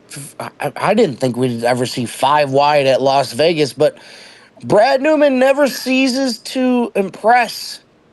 Everybody out there in the chat watching, it's been a Brad Newman kind of day. I mean, he's made it 5 wide, 3 wide, 2 wide, 4 wide. He'll be your friend until it's time to not be your friend anymore, and then he's going to use you up. And I say that in no disrespect, but honestly, that's the way it goes, honestly.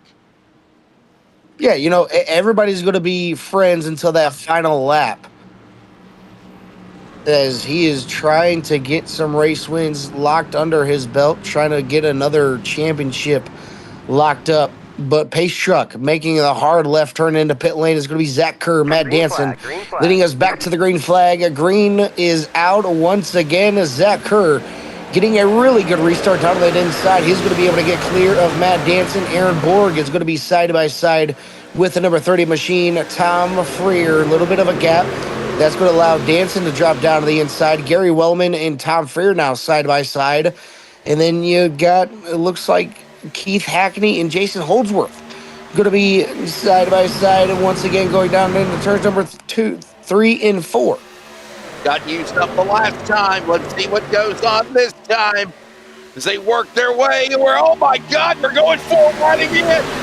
three wide and leads down into the corner. Holdsworth, are you going to sneak up in there and make it a party? Stovall, Steiger, and here they come. 30 to go this time by out of 4.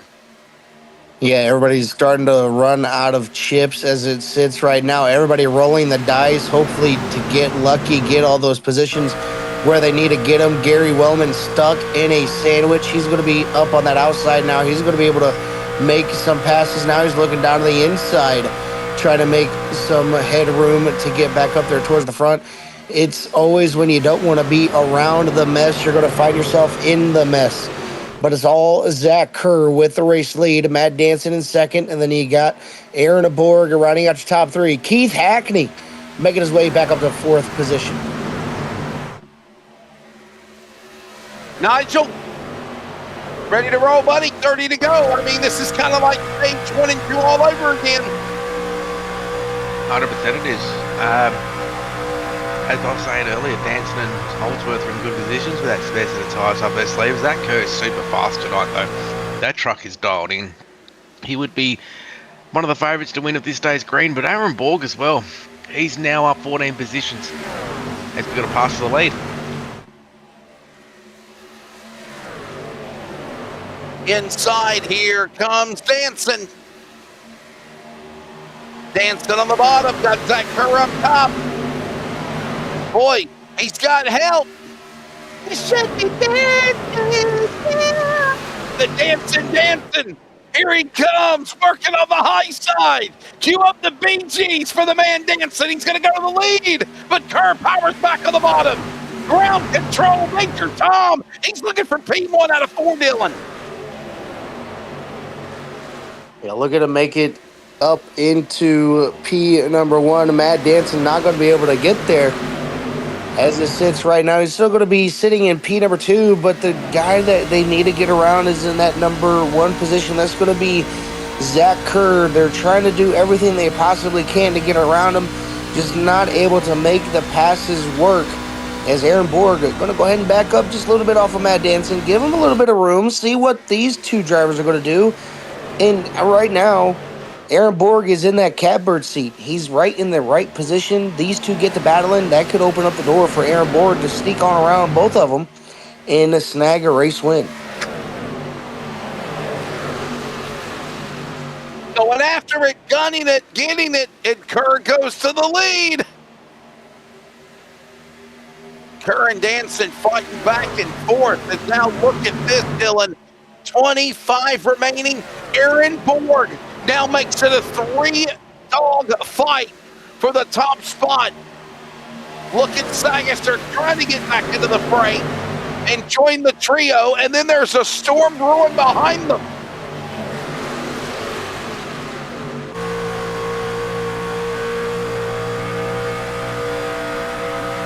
As they race into the clouds and the sun again, going to 3. Go ahead, Dylan. You see it there, Matt Danson using the side draft to his advantage, going to try to take over that first position, not going to be able to get clear. Zach Kerr, beautiful battle for the race lead, being very respectful with one another. Not a lot of beating and banging going on for the top 2. You see a little bit of a wiggle from that number 30 machine of Matt Danson down into turns number 1 and 2, still going to be side by side, and this is what I was talking about. Aaron Borg is in the perfect position. These 2 get to battling. They're going to forget about Aaron Borg back there in the 3rd position. He's going to be able to eye up any type of run that he's got in his bag. As of right now, he's just thinking of the opportunity when to pounce. Doesn't want to make it too early. He doesn't want to make it too late. There's a little bit of contact between the 12 and the 30 down in turns number 1 and 2. I watched Face Off the other night, and Papa's got a brand new bag. Watch this, down to the inside. Here comes down Kerr. Awesome movie. It's sideways, loose. Aaron Borg, he was 2/10 quick in the last lap with the 2 cars in front.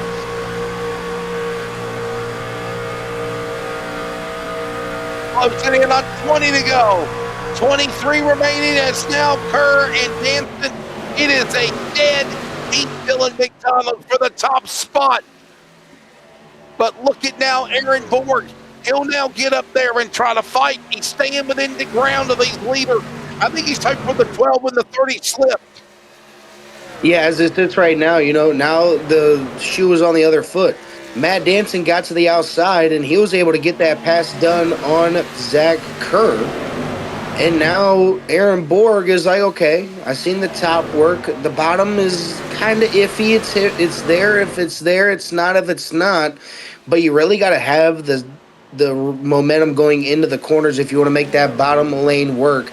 Stagasser took over P number 4 from Keith Hackney. So now Hackney's rolling around in a 5th position. Sideways goes the 12, gets into the number 30, and this is what Aaron Borg needs. He wants that little bit of a slip up between these two. Zach Kerr really driving that car aggressively the way he needs to do it. A little bit of slipping and sliding for the top 2. A little bit of contact once again for the number 12 and 30.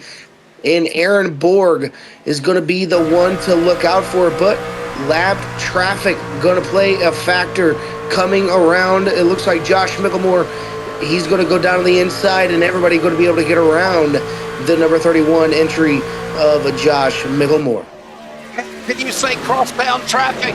20 to go. 19 remaining now. And Nigel, the laps are just ticking down here. And I got a feeling it's going to be these 3 trucks to fight for it. Somebody else in that big pack, if they want to fight for the win, they got to get up there now. I was just about to say, even though there's a battle up in front, there's this massive cluster of cars here with Holdsworth, Gary Wellman, Dave Douglas, Riley Curtis. They're all in the mix here as well. You've got the Cooch in there as well, Chris Blakely. Wow. And look at Dave Douglas now, ladies and gentlemen. He starts to climb into the top 10. How about it for Double D? Quiet night for Dave Dylan, but he's right there up in the hunt. Yeah, I mean, one little caution could really throw a different strategy. A lot of these drivers, Braden Sagas, are going to get all the way up in the outside wall, battling with the number 27 of Blaine Densley, the 003. Using that outside lane to his advantage, he's going to be able to keep that position up here in P number 5, as Keith Hackney still running in the 4th position. Then you got Jason Holdsworth right behind this 2-wide battle. And it's just like the top 2, right? You got the top 2 battling side by side, and then you got Aaron Borg in 3rd, waiting rightfully so. And then you got Jason Holdsworth being the Aaron Borg in the back. So still going to be side by side, Matt Danson on the outside, and then you got Zach Kerr on the inside. And you can see there Matt Danson trying to pinch the 12 down to not have a good exit off of turns number 1 and 2. He's going to be able to get it there. If Aaron Borg was right up on the back bumper of Matt Danson, he would have been able to get clear of Zach Kerr as well. But still, now it's single filed out, and Matt Danson has a little bit of headway between 2nd and 3rd.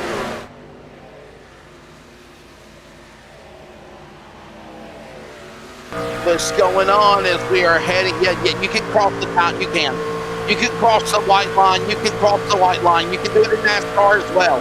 And the only lines that you cannot pass is Talladega, Daytona, and Atlanta below the line because you're super speedway racing.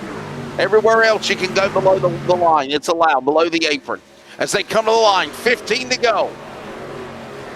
Danson, look at this now. Inside, Kerr. And Borg, Aaron Borg now. Look at him. There he goes. It's fair. Let him know, Nigel, it's allowed. There's nothing they're doing illegally here. They're racing as hard as they can. Exactly right. There's no out of bounds. The line's really only there as a guide. The line's only really there for a bit of a guide to say where the track starts. The apron is. You're exactly right. That's the word I was looking for. To be honest with you, I was lost for words there for a minute. Now, there is a blend line. There is a blend line or a blend cone, a blue cone on the back straightaway entering turn 2. And just like in real racing, Dylan, you're not allowed to enter up on the racing groove until you pass that cone. Right there, you see it? Just saw a little piece of it, that blue cone. That's the blend line cone. And that obviously is just like in real NASCAR competition as well. You're not allowed to move up the racetrack into the racing groove with the competition until you bypass that cone. If you do, you will suffer a penalty, as we got 12 to go. 12 to go, and already Zach Kerr looking back down to the inside, trying to get the headway that he needs. Not going to be able to get clear of Matt Danson on that inside. He almost was clear, just not able to get it. But as these drivers start to battle some more, Keith Hackney and Blaine Densley have entered, or Blake Bleakley has, or yeah, I was right. Densley has entered the chat. So top 5 under a blanket. Throw them all in, see who comes out on the top. As Danson started running the inside once again, that allowed Zach Kerr to catch back up, and now he's back on the defense, running that outside, and here comes Keith Hackney down to the inside. Danson dirt tracks it coming out of the turn 2 onto the Nella straightaway. He fights for the lead, muscles for the lead, but he gets it. Man, he could have paid the price. By the way, to answer the question, as they come to the line for 10 to go for Toy Cam, let's show real quickly Barber. He's in 16 and I'm sorry, they're up 16 and 14 positions. Oh, that's all. We're 4 wide. Ryan Barber, Andy Barber is 14 and 15. Is there sideways, Nigel, for the lead coming out of 4? It's a 5-truck fight. Make it 6 if Holdsworth can get up there. Keith Hackney getting into the rear end of Aaron Borg, and then obviously the tightness in turns number 1 and 2 being 4 wide, the 6 and the 43 being involved in a little bit of a scuffle going into turns number 1 and 2. They're going to be able to make it out just all right as they settle it back down to 2 wide. And that's going to let the top 2 get away just a little bit, as here comes Densley down to the inside, trying to get away from Keith Hackney, who is a man on a mission as of right now. He's running all the way up by the outside wall. Same with Jason Holdsworth, trying to get up there to the front and get some laps led, because Keith Hackney has only led just a handful here tonight, but we have 8 laps to go here at Las Vegas. The chaotic, the frantic racing. It is time to declare checkmate on the field here in virtual Sim City. And Nigel, we're watching now Dawson. There's going to be lap traffic on the head, but now Matt Danson is probably the strongest he's been all night so far, Nigel. He is the strongest out there at the moment, but still the fastest car on track at the moment is Jason Holdsworth, 32.08, just He's above. coming. And Yeah, he was 2 Holdsworth tenths is quicker. coming. Ladies and gentlemen, the top 6 are separated by only about, well, the top 6 by 8 tenths of a second. Anybody could win it right now, Dylan, as they go into 3 lap traffic, though. Sam Chapman gets out the way, says race on, boy. Way to go to the 101. Yeah, you can see it there, the respect that a lot of these drivers have for one another. Sam Chapman getting out of the racing line for a lot of these drivers. He's now going to be put 3 wide as Keith Hackney down to the inside, trying to make something happen up in Calhoun, Georgia. Not going to be able to get the run that he wanted. He's going to sit back behind the number 12 of Zach Kerr if he wants to make that pass, I believe. Yeah. With it being 6 laps to go, I think if you get right up by the number 12, you're going to have to make that pass on the outside and then try to coax Matt Danson to go down to the inside, and you take the outside. Now we're going to see a 2-wide battle going into turns number 1 and 2 once again. And you see a little bit of a deficit for Keith Hackney. The 12 getting a little bit loose, the 30 getting loose. Here comes Keith Hackney to the outside of the number 12 and possibly the outside of the number 30. He's going to take it high, wide, and handsome all the way up to the outside wall. They will come to the line this time by. It'll be 4 laps to go. That's 6 miles remaining. And then there were 6 fighting it out. Luck be a lady tonight. Here you come. Here comes now Hackney. He'll power to the inside of the 30. Can't get there yet as they work out at 2. Matt Danson doing everything he needs to do. He's pinching him down on entry and in the center and then exit of the corner. But here comes Zach Kerr back to take over P number 2 from Keith Hackney. Not going to be able to get the launch that he needs. He's going to be extremely loose coming off turn number 3 and 4. But now 3 wide for the race lead. Keith Hackney to the top shelf as we go into turns number 3, 1, and 2. He's going to be able to get clear of Matt Danson. Maybe, possibly, he's got a fender on him. Still 3 wide coming off turns number 1 and 2. Keith Hackney to the race lead. Has a little bit of contact for the number 12. Sideways was Kerr. Hackney to the outside. Aaron Berg says, "My God Almighty, how folly is this?" Here they come to the line. 2 laps to go. Look at him scramble. We might go 4 wide again. No, Hackney up in front looking for win 3 of the year as he dives into turn 1. Such a beautiful move by Keith Hackney, putting the truck in the right position with through 2 laps to go. He's able to get clear of Matt Danson and Zach Kerr. New top 3. Keith Hackney the rightful number 1. Oh, a caution! Oh, a caution with 2 laps to go. Going to extend this race into NASCAR overtime. Going to go ahead and get a... coming to the white flag. Oh. My goodness. Oh, if you're Keith Hackney, you got to be like, oh. I think it's the number 10 of Dave Douglas, possibly. Watch the replay here. Caution out at lap 133. And there's Wellman and Douglas getting together. No, I don't think it's that one there. It's the check the 16. The 16. The 16, the 45. So the 45 is Gary Wellman. The 16 is Fitzroy Beaumont. Sagetler in the lap truck in the way. Did the lap truck of Chapman get in the way? By God Almighty, he did. Look at that. Sagetler, Chapman, and Beaumont. As Wellman did a great job to avoid that. Listen, that's a lap truck in the middle of the racing groove. Do I respect Sam Chapman for getting out of the way of the leaders? Yes, but you've got all these other guys that are racing too. And obviously, it's a Sagetler just in his own element. And this is what happened. Bleakley bouncing off the wall. There's Bleakley tagging into Beaumont. And we got guys pitting. Unbelievable. What do you think, Dylan? They're pitting. I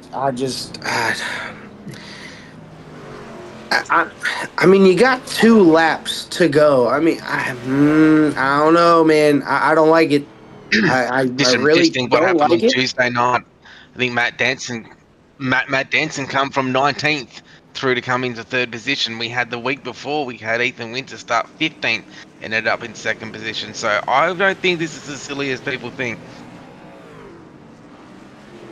I mean, it also comes down to, you see it here, Nige, in West. You got a couple of drivers that stayed out. And then you got Matt Danson back in P10. Yeah. Oh, yeah. So, I mean, now relatively 19th to 3rd, but now it's 10th to possibly a race win. Everything has to fall in his direction in order to make that truck, make it all the way up to the front. Just one thing to think about here, guys, is the last couple laps these guys are doing in the 32s, around that 32.2, 33.3. Fresh tyres, they'll be doing about a 30.7. So there's about a 1.8 second a lap difference between fresh tyres and these old tyres. I think the gamble's going to pay off. We'll wait and see. Oh, and by the way, I got a feeling when we come back to green, they are going to go 4 and 5 and 6 wide. It's going to be crazy here. All bets are off. Place your bets. See you in the ring, boys. You got to know when to fold them and when to walk away. Gambler time. Yes, this is absolutely gambler time. And who wouldn't want more of a gamble than where we're at right now with it being Las Vegas? You got to take the gamble when you can. And it could benefit Matt Danson to get that race win here tonight if he can make it all the way up to the front. He's got 2 laps to do it. He's going to be down on the inside. He's currently 12th. He's definitely got to get that number 30 machine up there towards the front. Don't forget about Jason Holdsworth. He came on long and late in this race. Zach Kerr's been a dominant truck all race long. The one thing that could definitely help out Matt Danson is if they keep getting cautions after the green comes out. But getting ready to go to the Echo Park restart zone. A green flag is back out. Keith Hackney going to be able to get clear of Zach Kerr one more time. Going to go up to the outside, give a little bit of a block to the number 12 machine. He's going to put his tire tracks right where the 6 is. And now Zach Kerr down on the inside of Keith Hackney. Caution flag is out. A big stack up. There it is. What'd I tell you? Ooh. Oh, my goodness. I know it's a late night in Aussie world. But as they say in us Americans, open up a Waffle House. We are scattered, smothered, and covered with a virtual omelet mayhem of metal destruction. But did Matt Danson get through it? Or was it? Yeah, so it was behind. It was in front. Yeah, it was behind Matt Danson. Oh. That's an awful waffle right there. Oh, Matt Danson got involved. Matt Danson is down on the inside spinning. He got tagged. I think it was right in front of Matt Danson because the car that was right behind. I think it was.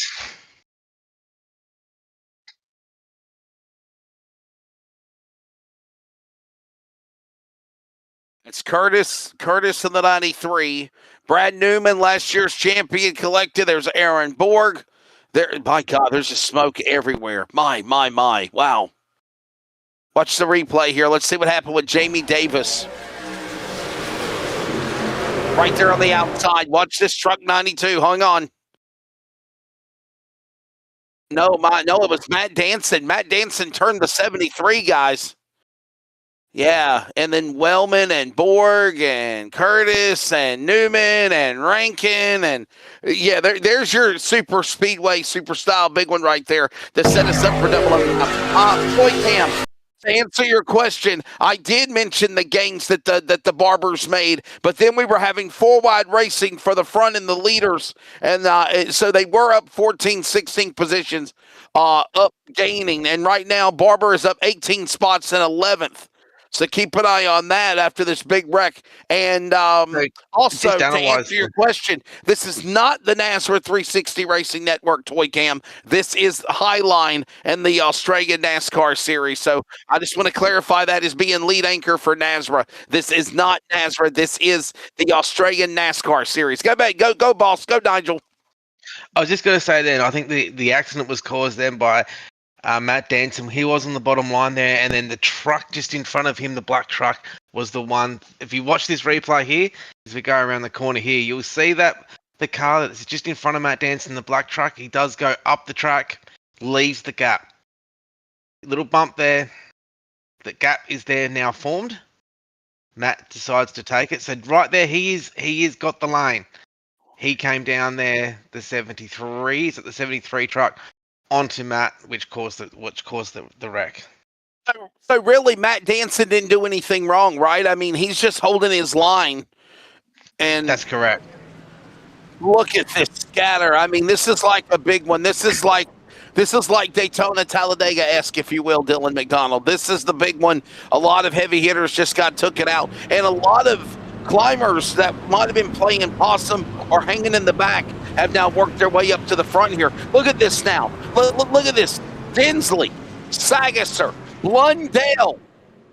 Okay, both of the Blundell family are up there. Barber, as I mentioned, is up there in the top 10 now. Fitzroy, Beaumont, Riley Curtis. So here's new names. At least 7 of the top 10 are new front runners, and it's at the right time as we go into double overtime here.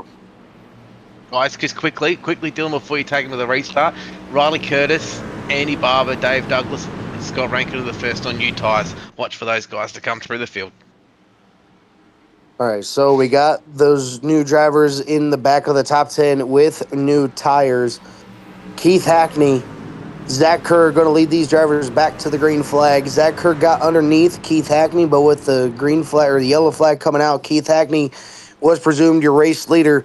Back to the Echo Park Automotive restart zone. Keith Hackney, beautiful jump on that inside. Zach Kerr's not going to be able to get there this time. He's going to fall back to P number 3. but it's going to be Densley all over the back bumper of the number 6 of Keith Hackney. Top 5, a single file as it sits right now, but another caution. And for the first time this year, guys, we're going to triple overtime to determine the finish of the race. Unbelievable. Cautions breed cautions, and that's exactly what we're seeing on a restart here at lap number 140, 141 here. Let's see the replay. Is that Hanson again? Oh, man. That's Lawford, actually. Lawford and the 651 got together. Now let me say this. Marty Mitchell and Lawford got together, but Dylan, that was Matt Danson trying to do Matt Danson things to fly through the field and get back up to the front. And I will say this, though the 30 was not involved in the accident, watch the 30 because he had a lot to do in what caused the accident. I'm not taking sides here, but I just want you to watch here. Look at the 30. He's making a daring move, right? Watch the restart. He's behind the back of the 651. He gives him a push. Get out of my way. He goes to the top shelf. Here comes now Danson. 3 wide. Where do you go? We're 3 wide in front of him. You got to make a move. A panic by Lawford, a panic by the 651 Dylan, and they're both in the fence. Triple overtime coming up here at Vegas. I think though also too, I wouldn't be too surprised there, guys, if the Project 36 car there missed a gear on the start. That's why he is so slow up in that top lane. So Lawford at the moment. Lawford is all the way back in. So if we look at the replay here, it's one of the Project 36 trucks. It might not be Lawford. It might be the other guy. It might be Jamie Davis, maybe. Yeah, so if we look at the replay here, no, that's not the one we look at. So we go to that one there. So we look at the replay here. We'll go back. He is super slow off the start. Now, let's have a quick look here what's happening. That Davis, I think it's Jamie Davis, the 92. Yeah. I think he spun his tyres. He spun his tyres or he missed a gear. I'm saying he spun his tyres. He's not up to speed. Those cars up in front, when we go to the 3 to 4 1, poor Marty Mitchell had nowhere to go.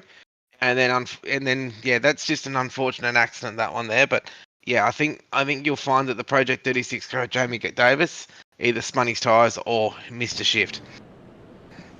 The way that he actually took off, Nigel, it looks like he kind of either started in third gear, kind of like you said, or kind of hit the rev limiter and just couldn't get the car back into gear. I wouldn't say spinning the tires, because, I mean, obviously, if you spin the tires a little bit too much, you're going to see the left to right motion. That's right. But if he caught it in time, he could have gotten out of the wheel spin, got the truck, gathered back up. But Jamie Davis did everything he possibly could, kept it up next to the outside wall. Again, Marty Mitchell, just nowhere to go. They were already 3 wide going into the corner. And Brad Newman didn't go all the way down to the white line. Danson already had to be up towards the middle to high lane. And Marty Mitchell, like you said, just nowhere to go. Ended up collecting himself with Jamie Davis. But it's going to be triple overtime. For the first time here in the Truck Series this season, a triple overtime is in fact. We got Dodge versus Yoda. Then we got some more Yodas in the back. The 093 of Riley Curtis, guys, is the first car with fresh tyres. So just watch out for him to fly through the field. He will be on close to 34 laps or fresher tyres between Riley Curtis, Angus Lawford, Dave Douglas, and Andy Barber, Tom Freer. They're the guys to watch. And guys, remember, if they don't take the look at this! Oh my God! Look at Danson! Look at Danson! Look at Danson! He freaking jumped the restart, guys! Matt Danson just jumped the restart. You just saw him fly through the screen. He might be in the lead, but he ain't gonna win the race. Dylan, it's Hackney in the lead. Hanson got the black flag, and it's over. This race is over. We're crashing. Heath Hackney is going to win this race. It's over, Dylan. I'm still kind of in awe about what just happened on the restart. But, caution flags out here. Keith Hackney, still the race leader. White flag. Race is going to end under yellow flag conditions. Hopefully, we'll be able to get a little replay. Nigel, did they throw a caution because of what Matt Danson did? And in doing, I'm not seeing an accident anywhere. I'm not sure. No. Wait a minute. Ryan, no, guys. Ryan Barber, Brian Blundell crashed. Ryan Barber and Brian Blundell crashed. And yes. And it is official. So the checker flag, Dylan, is coming out. Win number 3 for anybody this year. It's going to go to Keith Hackney, the Georgia boy. Does it again, buddy. Yeah, Keith Hackney able to get the race win here tonight. Zach Kerr is going to finish second position. And running out your top 3 is going to be Braden Sagasser. Blaine Densley is going to finish out our top 3. Such an exciting race all the way in and through it. We seen the Kyle Busch restart from Matt Danson. Before we show any post-race stuff, go back to the last restart. Watch the 30. What were you thinking? I mean, this guy went from all the way from the penthouse. He was in contention. Look at this guy. What is he? Up top in turn 4. He was the 8th, 9th truck back. I mean, I know you're panicking, but what in the world? They didn't take the green yet. My God, this is like a Ross Chastain move. So he won't be the race winner. Matt Danson is not the race winner. No, he's not the race winner. Hell no, he got black flag. That's correct. There's a crash behind them whenever, what was it? What's his name? Ryan Barber and Brian Blundell crashed. Dylan, I think we just saw iRacing's version of the wall melon, if you will, with Ross Chastain at Martinsville. And there's that or the Kyle Busch. That or the Kyle Busch restart at Daytona back in the day. He catching up to the field and was able to pass the field as they were already green. And he's going to end up 31st. Danson's going to end up 31st, 32nd when this race ends. Keith Hackney, by the way, way to go. Way to represent Kermit, Wesley, and Miss Piggy quietly. No sponsors on the truck tonight, but hey, what a way to go, though. 3rd win this year for the Georgia boy. As Keith Hackney burns it down, we're going to go ahead and get our official results here for the race at Las Vegas. Keith Hackney for Nitro Racing bringing home the win here tonight. Vermilion Esports, Zach Kerr in P number 2. Another Vermilion Esports in P number 3 with Blaine Densley. Braden Sagasser for 1-9 and 4th. Riley Curtis, another Nitro entry in position number 5. 6th is going to be Jason Holdsworth for Nitro. 7th will be Tom Freer for Synergy Sim Racing. 8th is going to be Dave Douglas with Nitro Racing. Tim Blundell with Blundell Sim Racing. And running out your top 10 is going to be Scott Rankin with Vortex Sim Sport. Andy Barber 11th, Fitzroy Beaumont is 12th, Vegas Lawford 13th, and it's Lewis Greathead. Jared Gilbert top 15.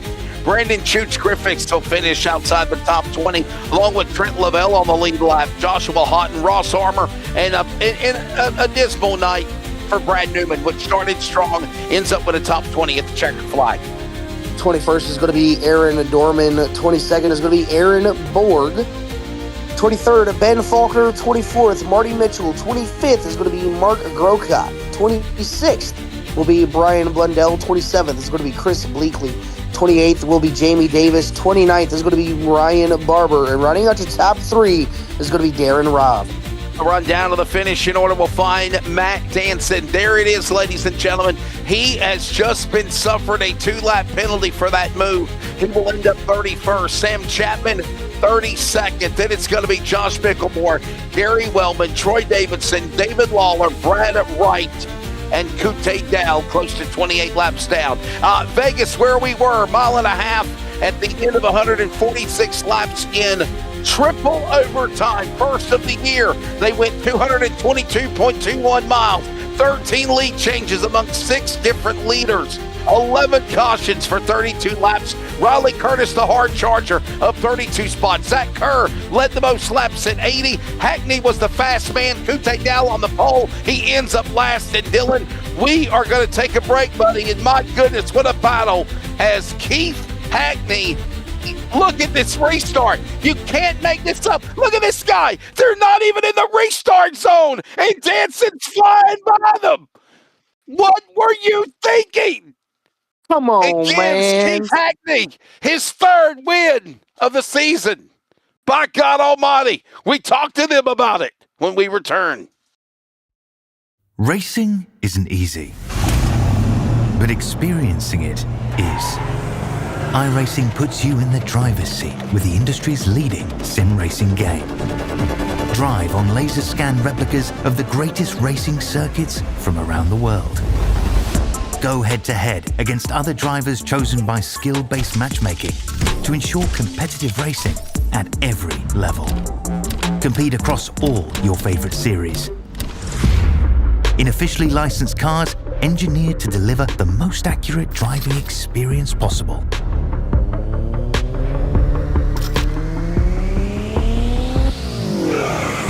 Join a race or host your own with players from across the globe. Race against the computer or in a league with friends. Feel the thrill behind the wheel. Visit iRacing.com.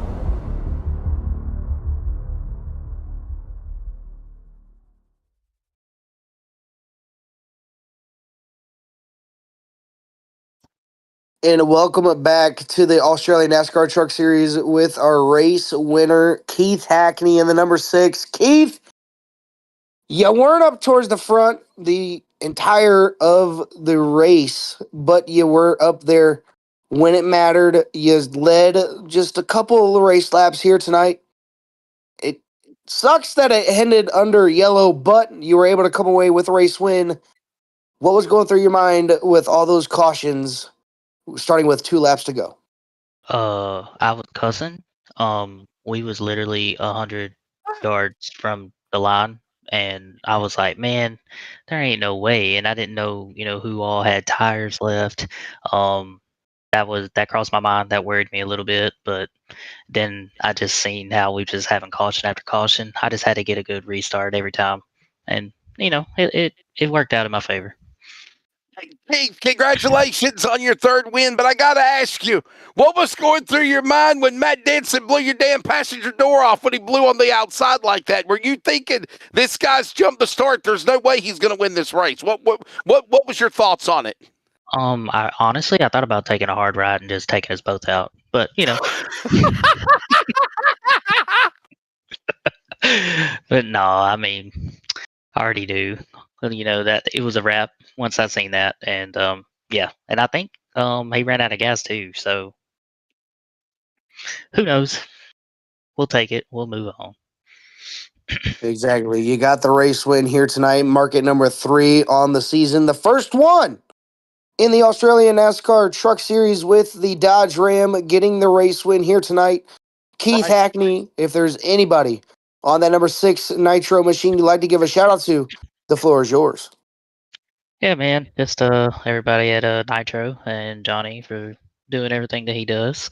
All the guys that came to race tonight. It was a hell of a show there for a while, and y'all for doing a great broadcast. Which, like I said, I go back and watch 50 times.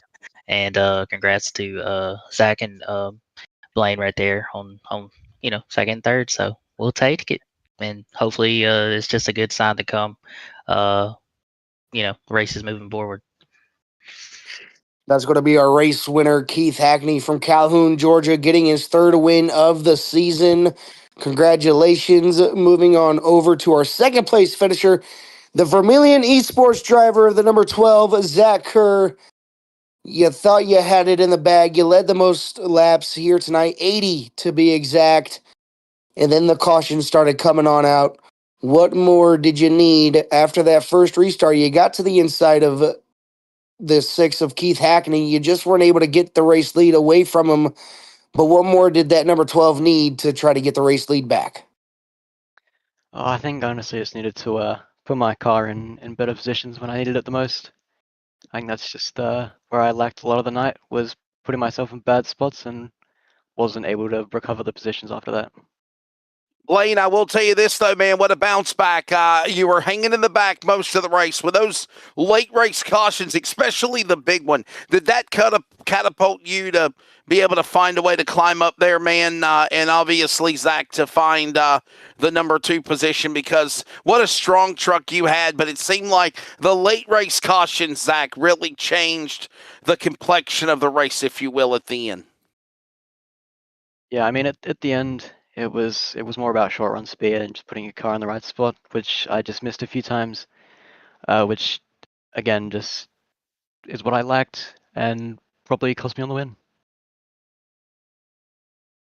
All right. Well, Mr. Zach Kerr, congratulations on the P2 here tonight from Las Vegas Speedway. If there's anybody on that number 12 machine you'd like to give a shout out to, the floor is yours.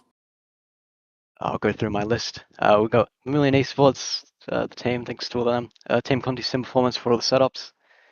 Lewis Greyhead Online Coaching, Ben Faulkner Media, Pace Wealth Fund, 27 Designs, and all the Vortex Sim Sport guys. So basically, to elaborate on that, Dylan, and thank you, Zach Kerr, for Vermillion.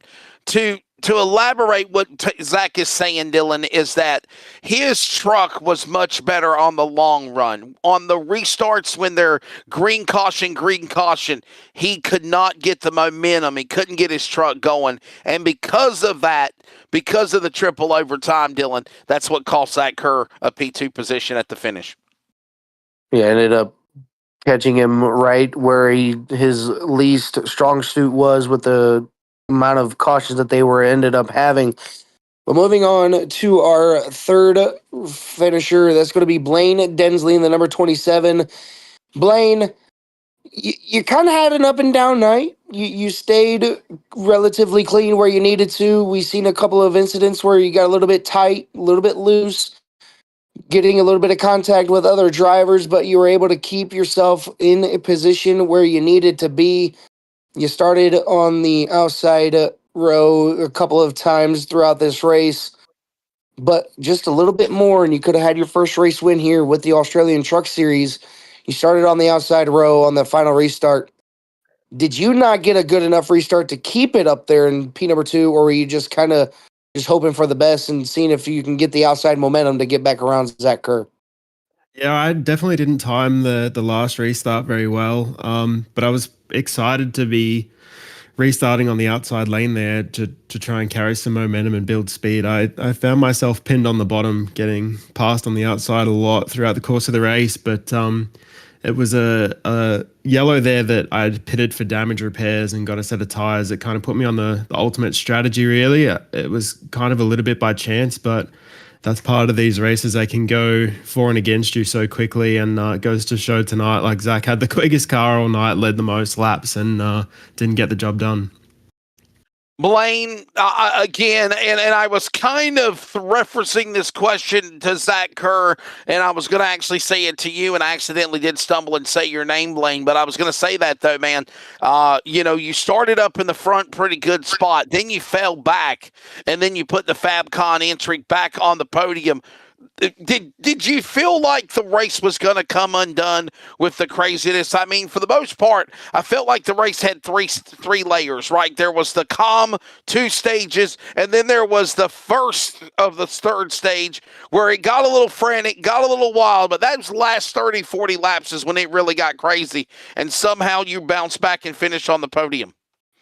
Yeah, I sort of held towards the front of the first 2 stages, got good stage points, which is ultimately super important in this championship. I've learned from having bad finishes that if you can get some solid stage points, that you can still survive in the championship standings. So I really focused on that, and then I just got a bit out of sync there with the last restart, and I got in some carnage, got the wall, and there was a yellow which fell at the perfect time for me, honestly. I got my tires, I served my damage. I had a minute and a half of damage to fix. And then, just coming from the back on that long green run there in the last stage to just pluck my way through them the best I could. And then, ultimately found myself in a position where I could fight for the lead, but probably made some poor decisions before the green-white checkers to not get to the front anyway. I definitely had a tire advantage, and I certainly didn't maximize where I could have. Got put in awkward spots, got stuck on the bottom, got passed back by Jason and that a few times. But no, it was really good racing up there, and it was definitely a lot of fun. Yeah, able to get yourself up to the top 3 here tonight. Get your first podium of the season. But Blaine, if there's anybody on that beautiful number 27 truck you like to give a shout out to, the floor is yours. Yeah, I always like to make reference on my iRacing to my real-world racing partners, Fabcon Gas and Water Mains, Victorian Freight Specialist, and Profile Engineering. They do a lot for me, so anytime I can give them a bonus shout-out, I always take the chance. But on here, I really need to thank Vermilion Esports. They sort of picked me up towards the end of the last year and have really taken me under their wing and helped me a lot with the Team Conti Sim Performance setups that have definitely improved my speed a lot. And I want to thank Ben Faulkner Media, Pace Wealth Fund, Lewis Greathead Online Coaching, and the Vortex SimSport guys as well for making it all so enjoyable, and my own 2.7 design. All right, that's going to be our top 3 with the interviews here tonight from Las Vegas Motor Speedway. Wes, you seen it all. You seen the wrecks. You seen the top lane being used. You seen the bottom. You seen the middle. You seen 4, and you seen 5 wide. A little bit of different variety from Las Vegas here tonight, but it's all Keith Hackney coming around to take win number 3 of the season. And now we go all the way up to Darlington next week on a track too tough to tame. Yeah, 3 winners in 5 races, and the only man that's got the hat trick on the season is the Georgia boy of Keith Hackney. Listen to this. What a fun time, and obviously Vegas was exciting, no doubt about it. Darlington will be wild next Tuesday and Thursday for the Australian NASCAR X Series and the trucks presented by CT Electrical on Highline. I think we're going to be really, really entertained, and it's just going to get more wild from here. Darlington next week, the Lady in Black, Talladega in 2 weeks, Super Speedway Racing returns, Rockingham, and I cannot believe that we're literally on the final 6 races coming up before the chase will be determined. If you're on the outside of the top 12, you better start digging, whether you're in X or trucks. And, of course, Highline Broadcasting will have every step along the way. Always a pleasure joining you, Dylan. Always a fun time. And, again, bonehead move of the night, Matt Danson, winning strategy goes to Nitro and Keith Hackney again. Absolutely. Can't wait to see what next week has to offer. Is 2 wide, single file racing all the way in and through. But that's going to do it for myself in Wesley Outland up in the broadcast booth. Want to give a big shout out to Dean Hopton, running these beautiful cameras every single week in the production trailer. And Nigel, can't forget Nigel, that's been up here with us all night long as well. But that's going to take care of everybody in the broadcast booth and production area. Make sure you guys take care.